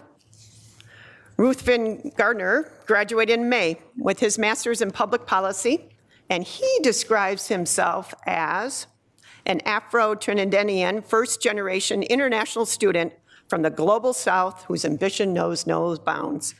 That ambition brought him to the University of Minnesota because he found it to be a globally minded university that generally cares about advancing the common good in local, national, and global communities. Now he hopes to find ways to provide universal access to education as a means of fighting poverty and address underlying systemic inequalities. And when asked how fellowship support impacted his experience at the U, he simply said, "It changed my life." Caitlin McKinley said she was done with education when she dropped out of high school at the age of 16. She felt like she had no one to talk to, had no support, and was just plain miserable. She earned her GED at 17 and began working in retail, but she knew she wanted more. Today, she's a student on the U of M Twin Cities campus and is pursuing a career working with non-traditional students like herself who need that little extra support. A first-generation student, Caitlin is grateful for her scholarship support as she now hopes to continue her education journey by attending graduate school. Needless to say, we can't wait to follow the journeys of Ruth Vin and Caitlin as they go on to make their mark on our world. MPACT's 2025 next commitment is discovery, innovation, and impact. and philanthropy has funded no shortage of inspiring projects over the last year that channel curiosity and drive innovative solutions. Like the 2-week creativity camp for teenagers with symptoms of depression, which was put on by the Masonic Institute for the Developing Brain. Participants engaged in creative activities like painting, sculpting, and writing, and then brain images were captured before and after to see if it helped lift their depression. And in most cases, it did.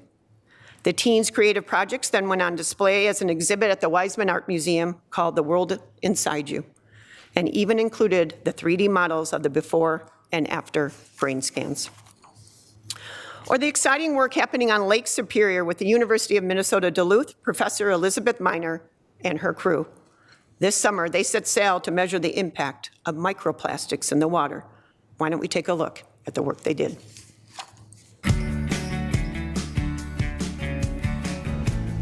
I've worked on a lot of research boats, and I have to say the blue heron is my favorite.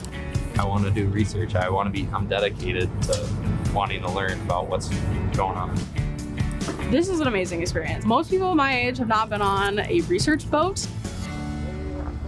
I'm Elizabeth Miner. I'm on board today because we are looking for microplastics in Lake Superior. And we're interested in what microplastics hang out in the water in Lake Superior and which ones sink into the sediment.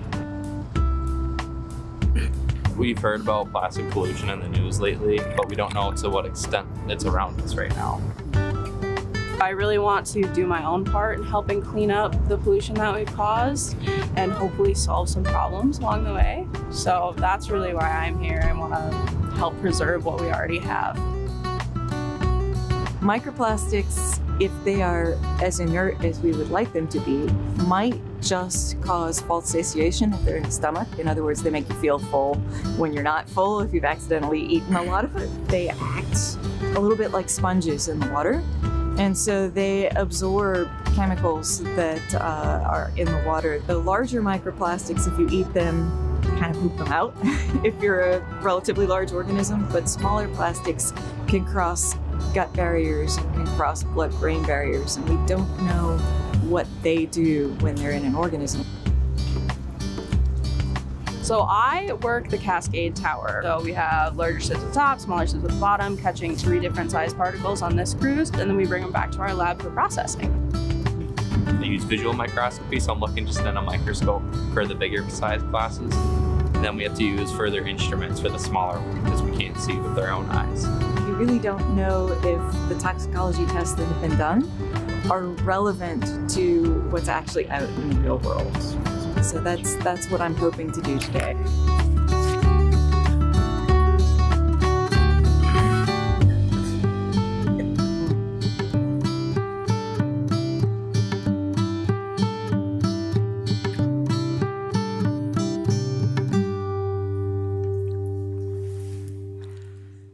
MPAC's third commitment is called Mintersections, fueling innovation and advancing our collective ability to tackle challenges related to health, sustainability, and food systems.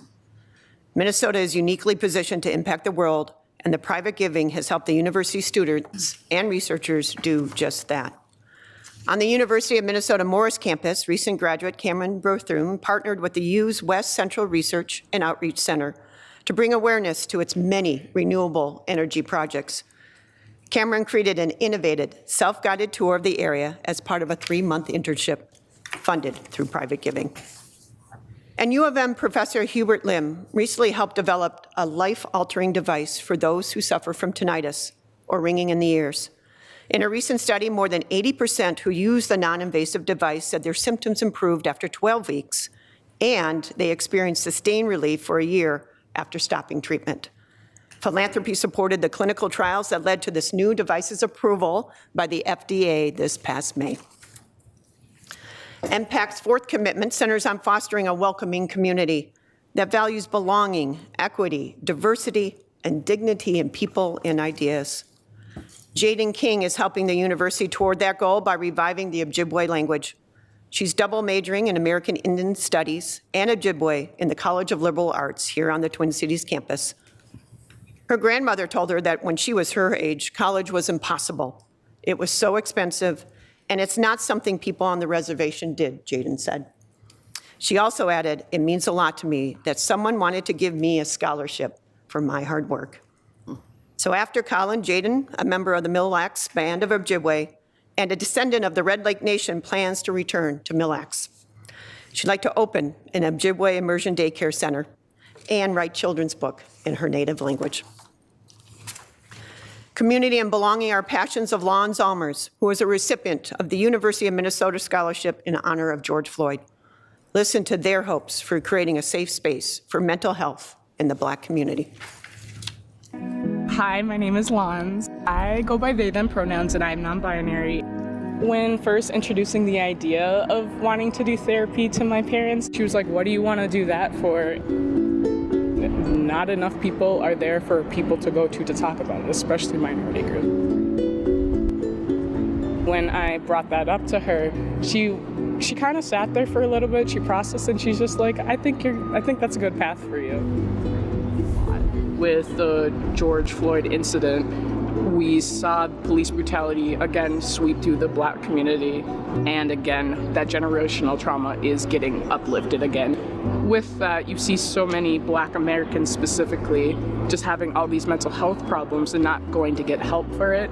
I don't mind disclosing this, but with myself, I have bipolar and I also have depression. It is a form of resistance to take care for yourself, to do self-care. I haven't had a lot of conversations. I haven't seen a lot of Black therapists. With the George Floyd Scholarship, I want to point to the Black community, but I also want to point to my Black trans brothers, sisters, and people, because we're not heard loud enough. We're not heard at all most times. We're usually stepped on by other people, and especially with what I want to do, you are heard. I want to make them heard, and especially I want to bring light to these issues.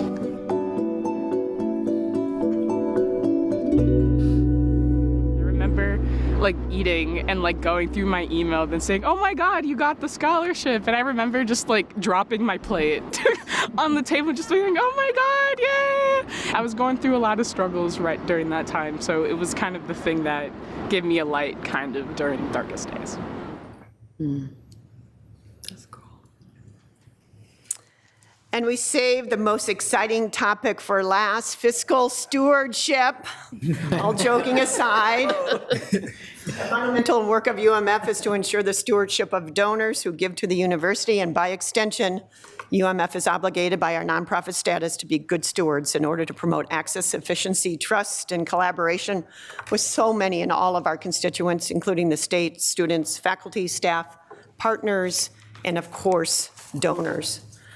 A key partnership in this work is UMF support for the PEAK initiative. You can see here the many services that the foundation provides centrally to the university's development community and how they are aligned with the PEAK's guiding principle. Let me give you one example, planned giving.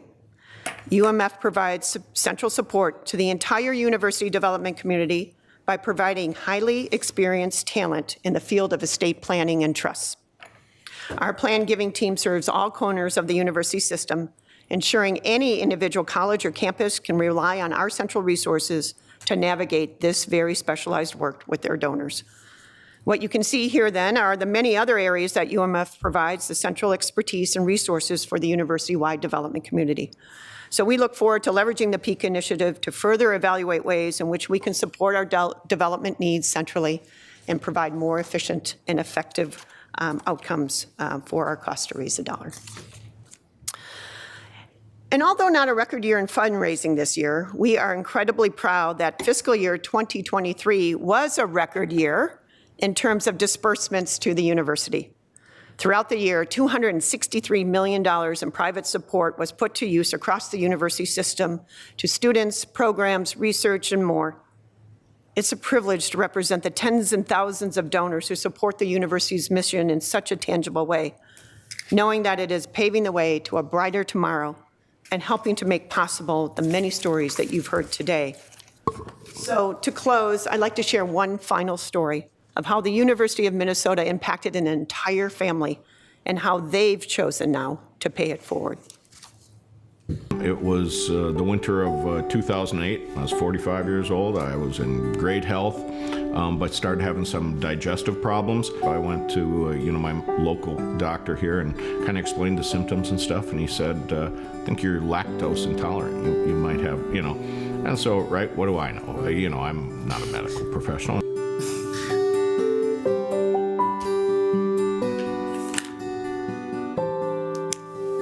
When I came out of the sedation, I remember seeing a photo, and he said, this is 1.5-inch mass.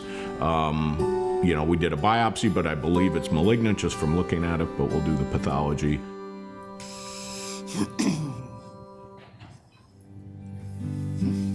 For me, the blinders were removed, and I'm like, oh my gosh, this is life. And it was kind of the first time where I thought, I am not in control. Dr. Rothenberger's name came up more than once. One of the best colorectal surgeons in the country actually is in your backyard. It was just a matter of days. And really from that moment on, the university had a plan.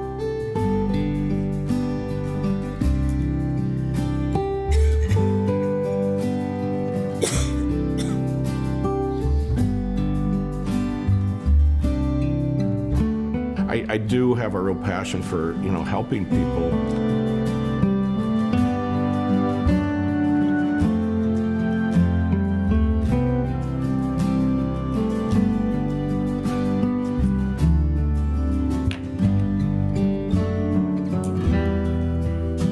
You just know that the U 15 years ago came into our life, and we were very grateful for the care. And I think the university is it's part of our family. I can't think of a better way to illustrate today's theme of today's inspiration, tomorrow's impact than that video. The Neesons are a beautiful illustration of why we do what we do and how generations to come will be impacted by their generosity. Thank you for the support and leadership of the Board of Regents has provided our fundraising teams over this last year. And on behalf of the entire University of Minnesota development community, thank you for your great service to this great institution. We're also grateful for the UMF's Board of Trustees, our advancement partners at the University of Minnesota Alumni Association and University Relations, as well as each and every chancellor, dean, and unit leader throughout the 5 campuses. And a special thank you to you, Interim President Ettinger, for your leadership and your commitment. And over the next year, we promise to use your time strategically to help accomplish the university's goals. This work takes many, many hands, and we look forward to our continued partnership in supporting greatness at the University of Minnesota. That concludes my report, and I'm happy to take any questions or comments or discussion. Thank you, President Schmilkoffer. We're always impressed by the foundation. Thank you for the work you and the large team, besides you does. I'm not just saying that because you're our landlady in this building, along with Lisa Lewis. You mentioned I had the opportunity to serve on the audit committee and see firsthand, the tight ship you run in terms of stewarding the funds. And Chief Auditor Galswick will attest that we'd be back in our conversations. I'm like, well, let's do that thing UMF did. I think, I like their risk profile and stuff like that. So I'll start us off as the list is formed here.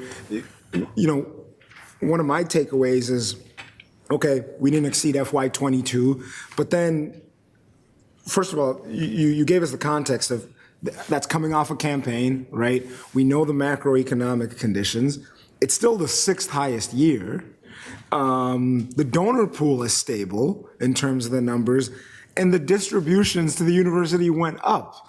And I usually don't trust my math, but I think the change in donations was almost the same as the change in distributions the other way. So that just shows UMF's commitment to support the mission of the university and navigate the conditions and whatnot. And again, that donor pool being stable, I think, says a lot.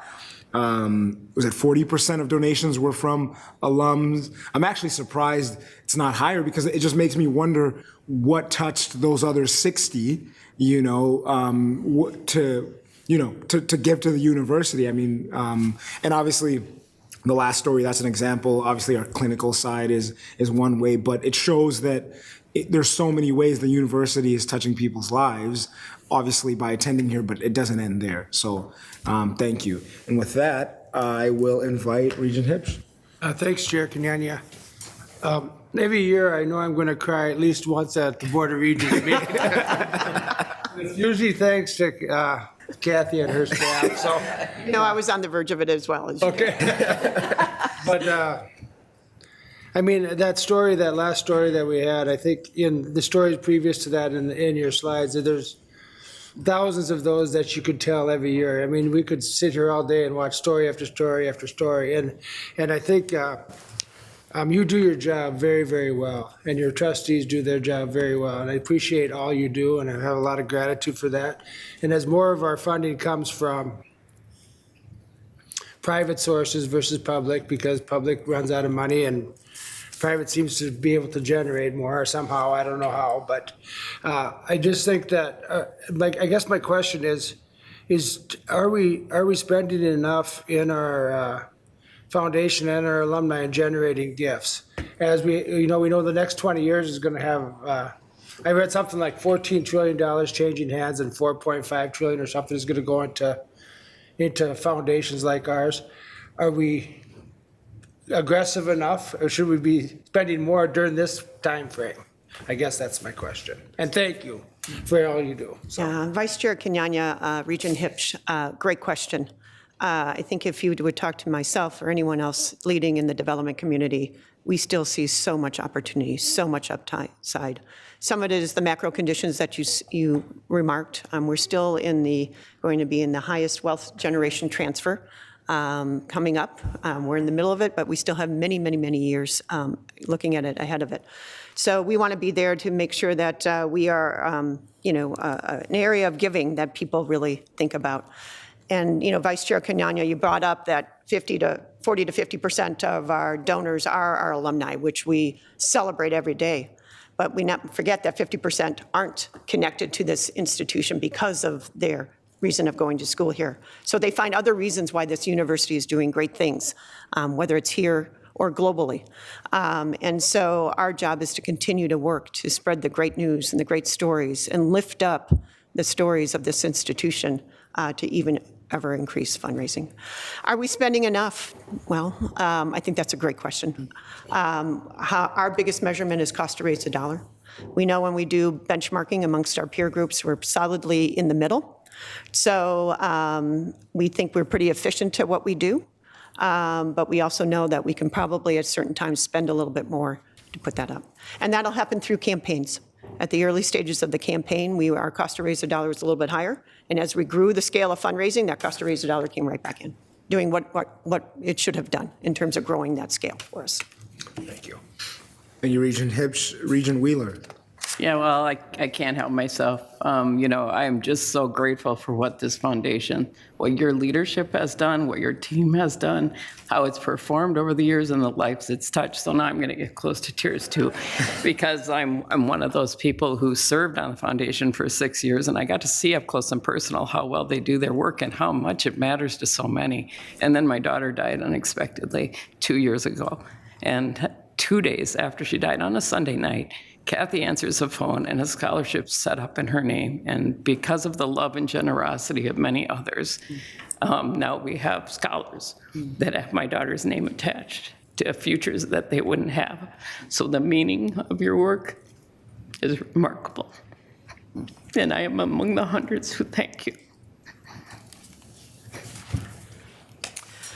Thank you, Penny. Thank you. Vice Chair Kenyanya, Regent Wheeler. Yours is a hard, tragic story, but it is another demonstration how philanthropy helps heal. And we see that next tomorrow come from that generous supporters. Regent Wheeler, appreciate Olivia. you sharing. Thank you. Regent Ruth Johnson. Thank you, Chair Kenyanya. I agree with everything that my colleague Regent Hipsch said, and it's powerful stories. I've been on the trustee now for 10 months, but just at our most recent discussion here with the board, talking about qualities for the new president would be important. I mentioned that one of those things was the concern we have that our society and citizens are having less belief in the power of education, that, maybe it doesn't make that much difference. They're not sure it's worth the cost or worth this. And I think just, the anecdote to that are the stories, the people that are helped, the young people who get to go to college, or maybe somebody who goes later in life who didn't have a chance when they are. Those are incredibly powerful stories. And part of what we need to do in the state and around is share these stories and show what the transformative power. Education is a transformative power. And we've seen that in the lives of so many people. And I think you just showed that again. And it's why we all kind of tear up when we hear these stories. But thank you. Regent Farnsworth. Thank you, Vice Chair Kenyanya, and I also want to echo my thanks for the work of UMF. I'm looking forward to having this opportunity to follow in the big shoes to fill of Vice Chair Kenyanya with service on the UMF Audit Committee, which some people might not find Audit Committee work that exciting. I do. The most exciting committee. Right. I love it. That's somebody. Right. I'm looking forward to that opportunity, not only because of the direct work that's going to be happening there, but the opportunity to plug more into that foundation personally by that service. So besides that, I've seen the work that you and your team have done at so many events here in Minnesota, outside of Minnesota, always have a fantastic level of organization and professionalism, ambassadorship of the university. And so I want to thank you for your work, and I'm looking forward to jumping in this new capacity. And I always look forward to this annual report as well. And even I'm resonating with this annual report more strongly after our special committee meeting this morning on university relations, which I think you should be ex officio somehow, or always come to our meetings, because everything that you just showed us and so much more is directly related to the goals that we were talking about this morning. Fits in with recruitment and mission and alumni, and it all ties together. And so thank you, and looking forward to starting in this new capacity. Thank you, Regent Farnsworth. And you actually were reading my mind and relating it back to our special committee. This morning we were talking about the upcoming campaign, and we're obviously, that campaign is focused on one thing. We have campaigns for admissions, and you share these stories in your work. But all that aside, we just need to share these stories, just for no other reason than to share them and make sure that the state is aware of this. So thank you for bringing that up. With any closing comments, President Schmidl-Coffer? No, I'll just reiterate where I ended. This work takes many hands, and many things have to go right for us to continue to have the momentum that we have with our philanthropic support. So I know that heavy is the head that wears the crown here, but for all of you, the work that you do and how you show up and how you lead and how you steward this great institution matters as well. So I just say a huge thank you for all that you do. And I look forward to coming back next year with really strong results as well. Thank you.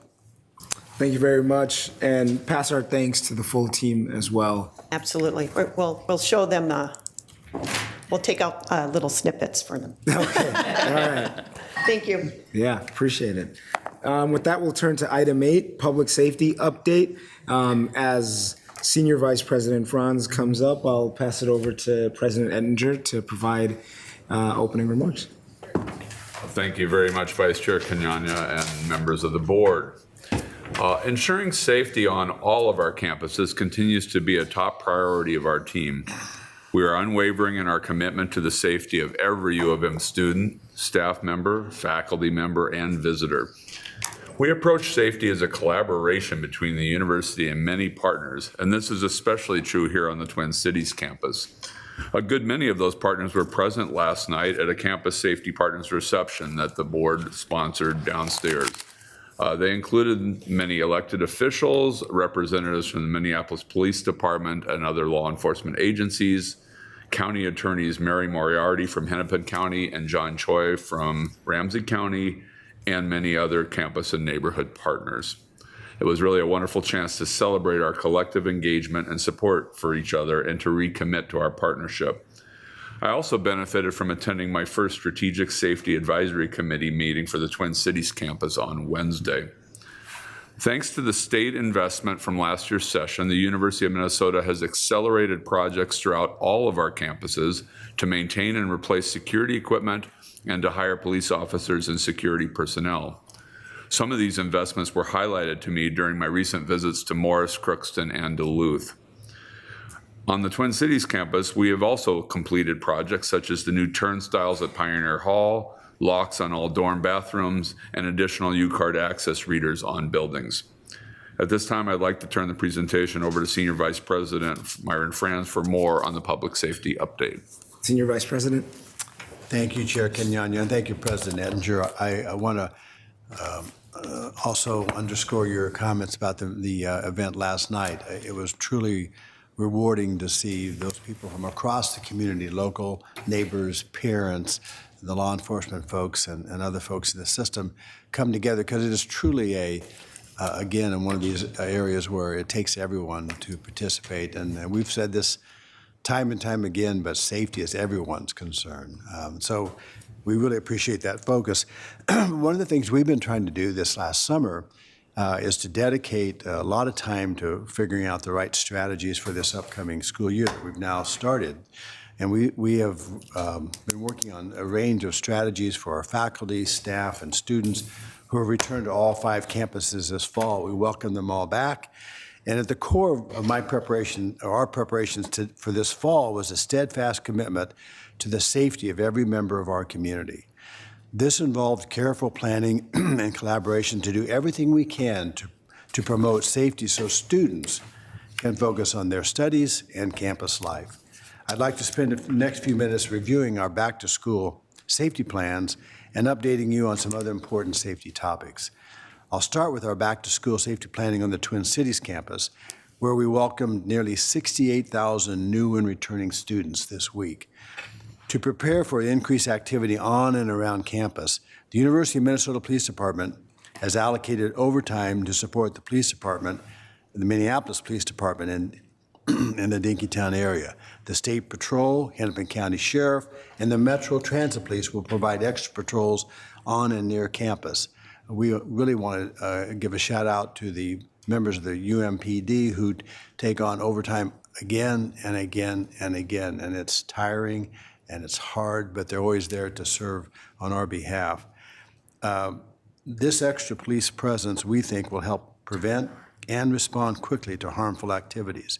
This last weekend, UMPD assisted the Minneapolis Police Department and the St. Paul Police Department in responding to several emergency calls on and around campus. Due to this and other recent activity near campus, we are working in partnership with the Minneapolis Police Department this coming weekend to increase patrols in Dinkytown. MPD will assist us with traffic control and security during the football game Saturday evening. UMPD officers will move into Dinkytown following the game to assist MPD and to increase police visibility. We are working with the city of Minneapolis to place dedicated violence interrupters in the area over the weekend, as well as to deter large crowds from gathering and causing any harm. We are continuing our outreach to local community leaders who will also be assisting us this weekend. Additional safety matters this fall include working with Metro Transit and the public safety. They've implemented their own safety plan to make transit feel safer and more welcoming across the metro. But in particular, Metro Transit Police and UMPD will have extra officers riding the Green Line trains, as well as officers stationed at the 3 transit stations on campus to help students use the train safely. As you know, we have the university have 624 walk for escorted walks on campus and go for chauffeur. And we also have resources such as the CARE program, which helps support students during times of increased stress or crisis, and training including self-defense and active threat response courses. We encourage students to take advantage of these different resources. As soon as students step foot on the campus, we want them to be aware of all the safety tools the university offers. And now that we've extended that to those areas around the university. To build awareness, our partners in university relations have done a great job in rolling out a robust back-to-school safety communications plan for campus community. Our goal is to get through that mass of information we all receive every day, and students in particular, and it's hard to penetrate that sometimes, and we're doing everything we can to find every tool to make that. We've launched a new campus, Safe Campus website with quick access to important safety resources and information, and it features safety news and announcements, but that's where people have to tune in and look. So we also have refreshed safety campaign posters. We've sent postcards with safety information to call for all resident students, and we've emailed faculty system-wide information about classroom training and resources to help keep themselves safe and their students safe. Continuing our back-to-school theme, never far from our minds is the fact that thousands of students leave home, many of them for the first time ever, to come to the University of Minnesota to pursue their educational goals and experience life on a college campus. Over the summer, our housing and residential staff have elevated their safety and security efforts to create an environment where every student can feel safe and cared for. As President Ettinger mentioned, we are piloting a turnstile effort in the Pioneer Hall to help ensure that only those who have permission to enter the building can do so. So far, students have adapted well to this new security measure, and there have been no reports of delays to enter the building. There's also a video monitor in the Pioneer Hall lobby showing a live feed of those entering and exiting the building structure. We found out the live video monitors have been shown to reduce unwanted and unpermitted individuals causing harm. Once again, we'll look at this experience and see how we can expand it to other facilities. Our lock installation project is complete, as President Ettinger mentioned, and bathrooms in all residence halls in the Twin Cities campus are now equipped with locks. Our student community advisors play a key role in establishing a culture of safety and belonging in our residence halls. Prior to all students arriving on campus, these community advisors completed nearly 20 hours of safety-related training, including training by UMPD. The Department of Public Safety Community Engagement Team has made countless connections with students and the university community, at least nearly 20 outreach events in just the last several weeks. And this is in addition to the many hours they spent during the summer meeting with students and parents during orientation, where we have an opportunity to interact with parents and students as they're sorting out their new future.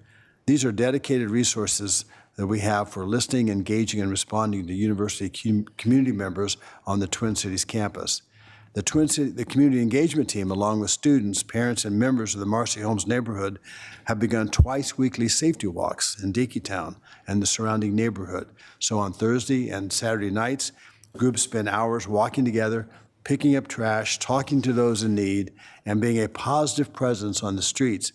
Community members plan to continue these walks into November.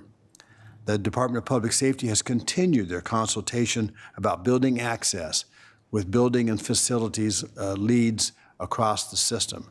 As a public university, we must balance public access to buildings with the safety of students and our employees on all of our campuses. Now, the buildings that have a clear public access need, like libraries, museums, and common space, and our student union, they are open to the public.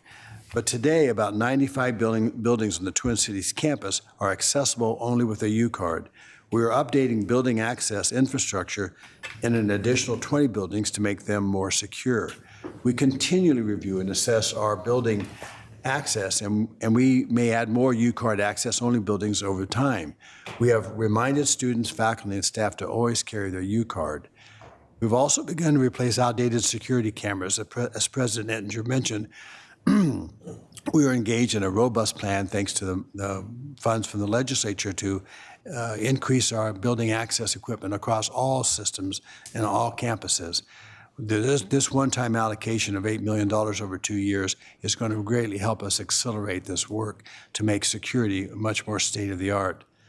I want to mention some developments about the off-campus property at 1721 University Avenue. As a background, this building is not owned or affiliated with the university. It is not located on university property. It is not a registered student organization. It is not a fraternity or a sorority.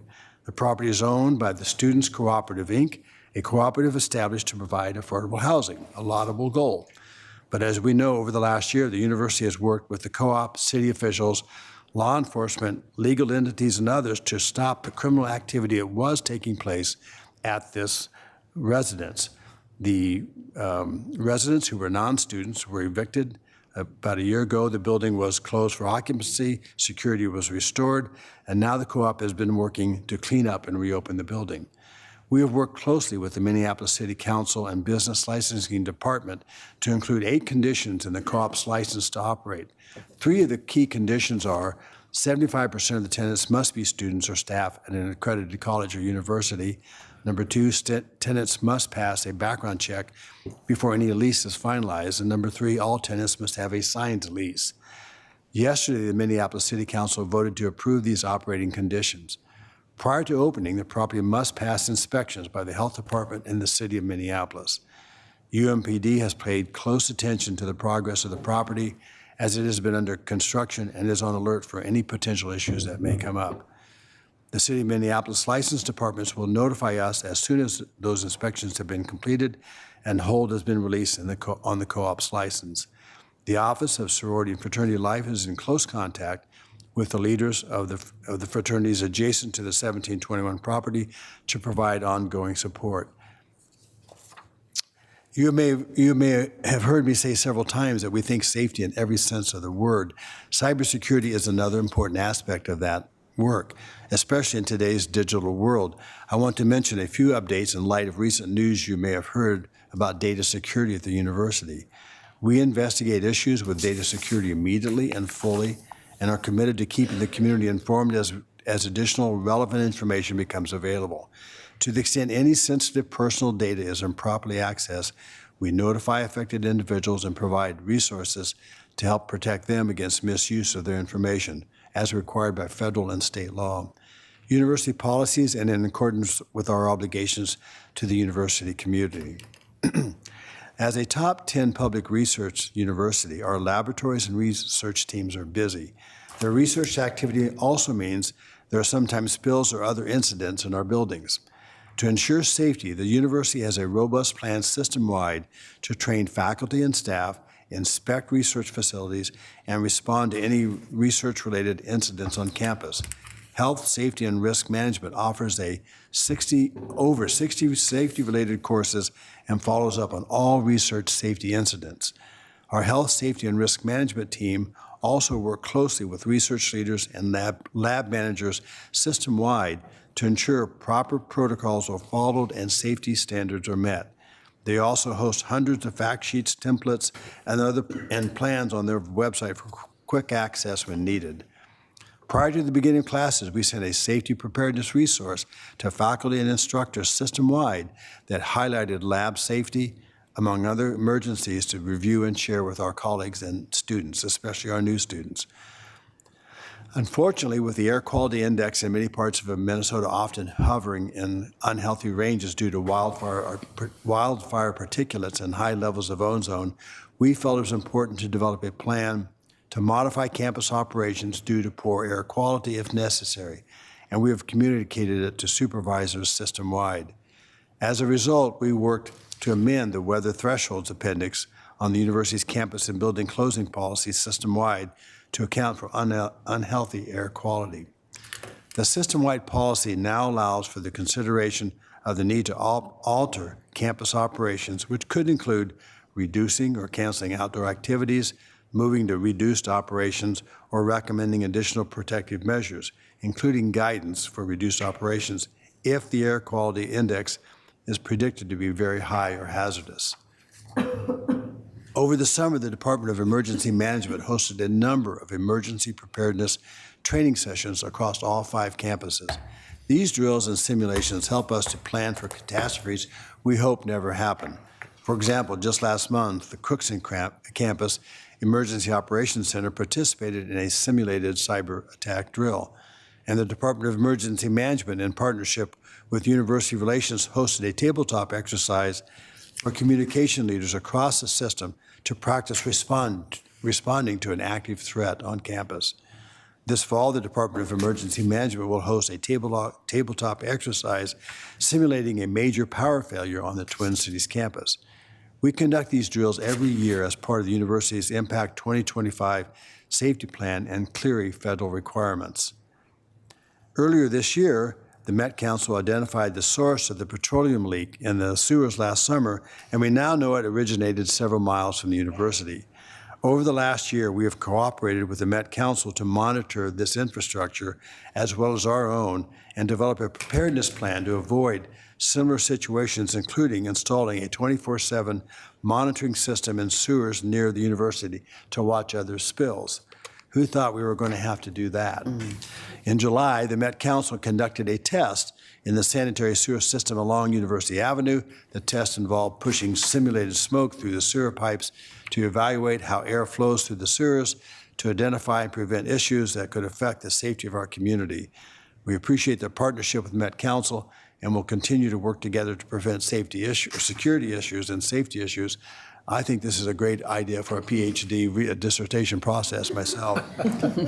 September is a National Preparedness Month, and Health, Safety, and Risk Management will be working to bring student, faculty, and staff awareness to their resources and training.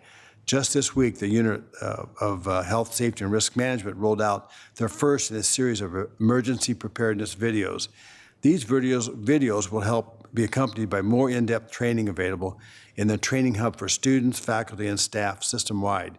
We plan to market these videos and training across multiple channels on every campus.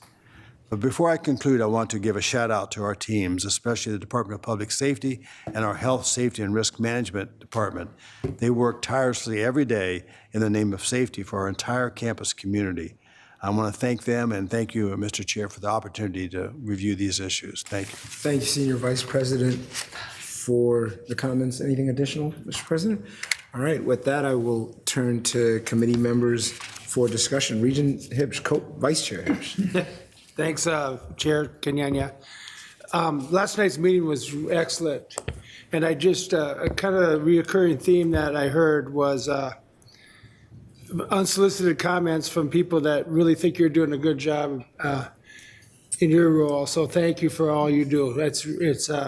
I heard from several people, and the second theme I heard was that I don't know if this was set up as a temporary committee or a permanent committee, but they want this more as a permanent committee. They think that it's a good thing to keep ongoing from some of the committee members. So, anyways, that's just a couple comments I heard from last night, and so thanks for pivoting on the safety thing and making it kind of the model for everywhere, really. So thank you. Thank you. Thank you, Vice Chair Hibbs. Yep. Regent Farnsworth. Thanks, Vice Chair Kenyanya. A couple quick things. I think as folks know, during my time on this board, as safety has been of particular interest, and I think it's very clear that we've made many strides in this area and have a lot of positive things going on. Just a few things I wanted to echo what Regent Hibbs just said about the reception. I don't know if it was board leadership or Senior Vice President Fans or whoever's idea it was when it popped in to my inbox. I was really thrilled to see that it was happening and attended and appreciated Regent Hibbs and President Ettinger's welcome and the energy in the room and conversations, and it was all good stuff and a lot of collaboration and just quite a room of people from a whole variety of areas. And when you see about 3 name tags left on a sign-in table, that's pretty good attendance-wise as well. So it seems like everyone really enjoyed that, and I certainly did, and I'm glad other colleagues did as well.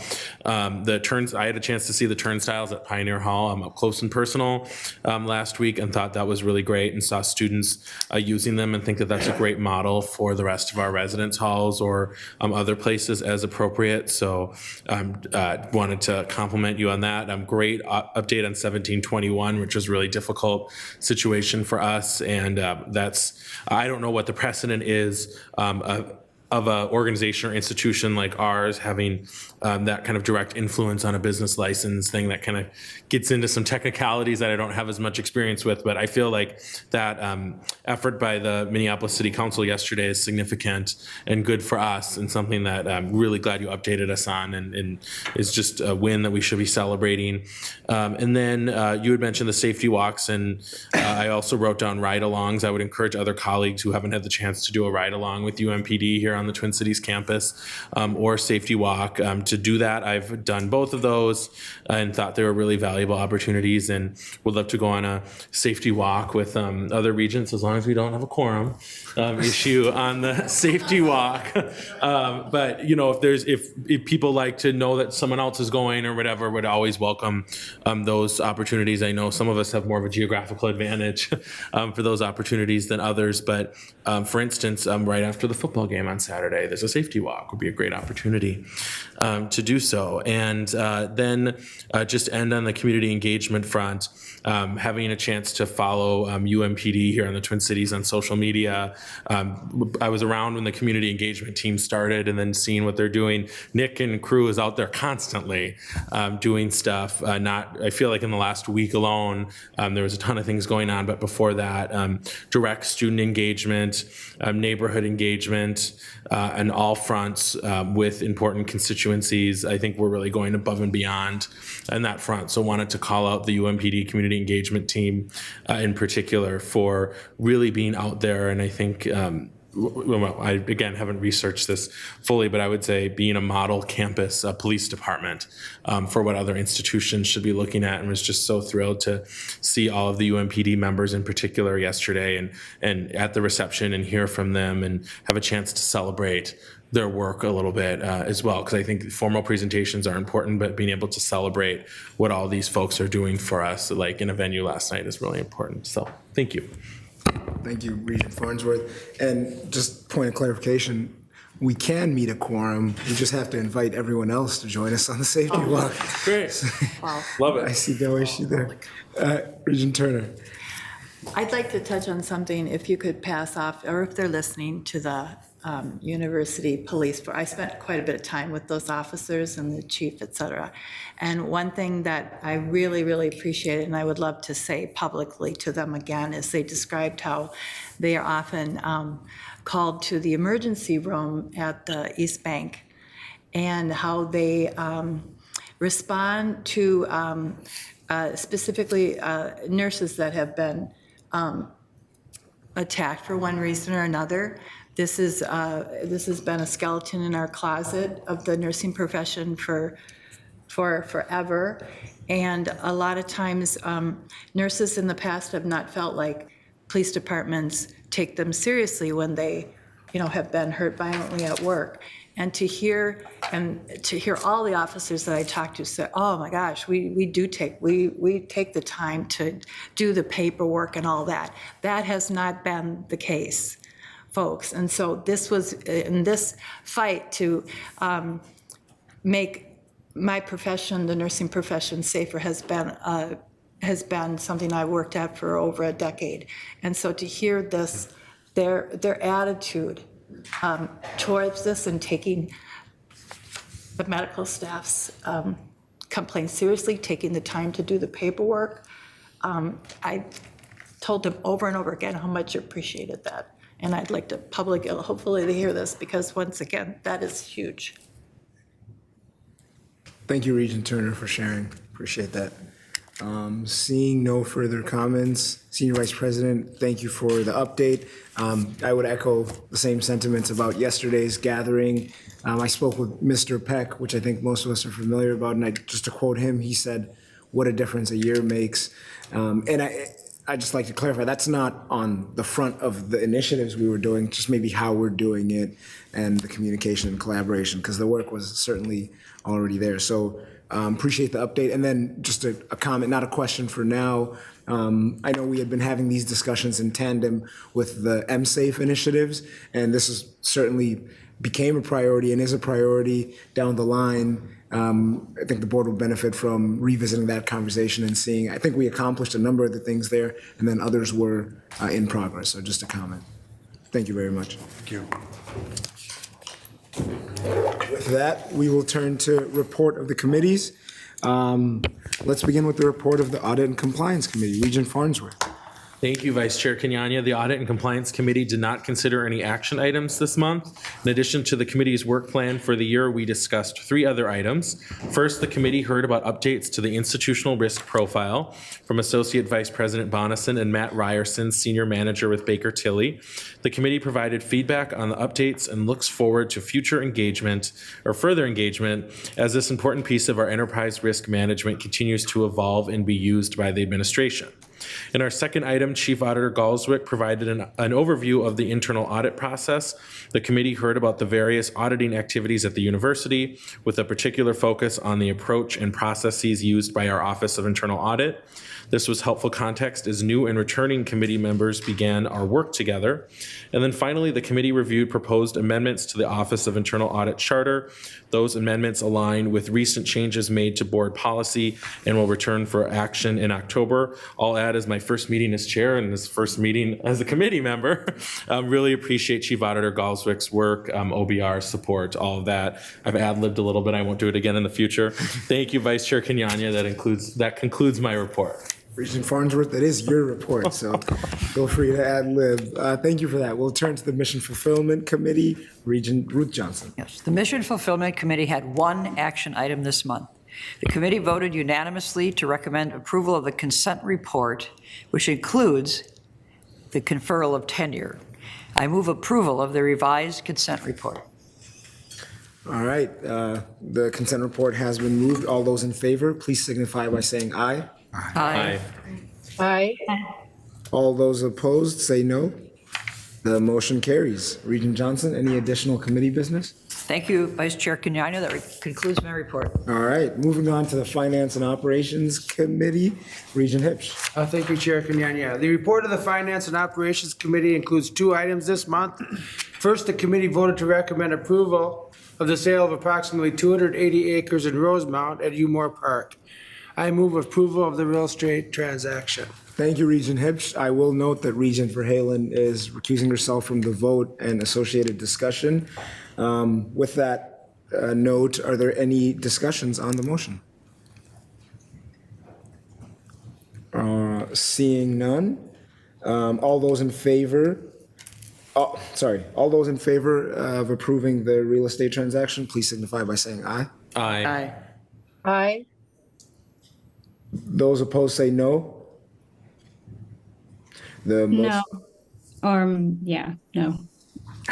I will note the no from Regent Gully. The motion is approved. Regent Hipsch, any other committee business? Yes, the committee voted unanimously to recommend approval of the consent report, which included 6 purchases of goods and services 1 million and over. Approval of use of Umore Park funds, 2 capital budget amendments, 1 employment agreement, 3 real estate transactions, and 3 schematic designs. I move approval of the consent report. Thank you, Regent Hipsch. Any discussion on the consent report?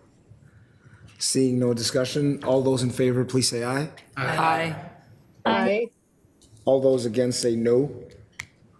The motion is approved. Regent Hipsch, any further business? There are no other actions this month. Thank you, Chair Kenyanya. That concludes my report. Thank you. Thank you, Regent Hipsch. For the Governance and Policy Committee, Regent Verhalen.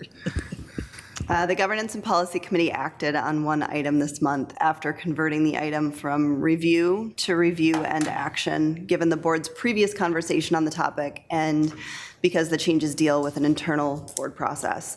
The committee voted unanimously to recommend to the board adoption of the proposed amendments to Board of Regents policy, board operations, and agenda guidelines, and Board of Regents policy, reservation, and delegation of authority. By way of background, the amendments are a result of our discussion at the July retreat and really seek to streamline our business moving forward through the board. The amendments delegate authority to our 2 omnibus committees of all regents, which are Mission Fulfillment and Finance and Operations, to act on behalf of the board instead of needing to recommend actions to the board where we then need to vote again during the board meeting. This change follows our established precedent with the Litigation Review Committee and will only impact these 2 committees, Mission Fulfillment and Finance and Operations. In practice, this will mean that any items taken up by those two committees will not need to be voted on twice, once at the committee and once during committee reports, as you just saw. Instead, the committee vote will be the vote that approves the action. So this change does not prevent the board chair from moving items from a committee to the full board if they desire to do so. And if the board were to change or eliminate the use of the omnibus committees of the whole, we would adjust this delegation as part of the action that changes those committees. Also, hopefully, this will make it clearer to those watching when the board does actually approve something versus a committee approving it and then the actual approval not coming until today, like the actions that were just approved, both through mission fulfillment and finance and operations, which I know were reported as being approved yesterday, but now they're approved. Thank you, Regent Verhalen, for the background. Any discussion on the two policies, the two amendments? Before that, could I move adoption of the proposed amendments, please? If you'd like. Vice Chair Kenyanya. We should do that first. Have you? Do I have it? I am moving adoption of the proposed amendments, Vice Chair Kenyanya. Thank you for the motion. Any discussion? All right, there being no further discussion on the motion to adopt the proposed amendments to the two board policies, all those in favor, please signify by saying aye. Aye. Aye. Those opposed signify by saying no.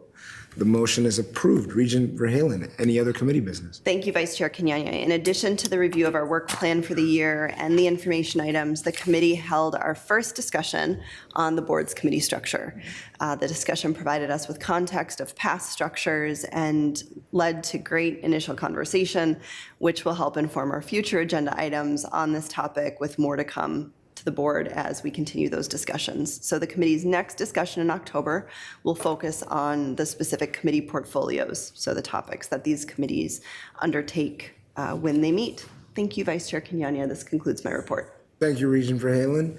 And speaking of committees, we'll turn to the inaugural reports of our two special committees, starting with the Special Committee on Academic Health. Regent Wheeler. Great, thank you, Chair Kenyanya. Special Committee on Academic Health doesn't have any action items to consider this month. The first meeting started with our charge and priorities for the year, which will translate into a work plan in October. For our second item, the special committee heard a high-level overview of the university's health sciences. I'll just say that we're one of 4 in the whole entire country that has 6 schools, all dedicated to health.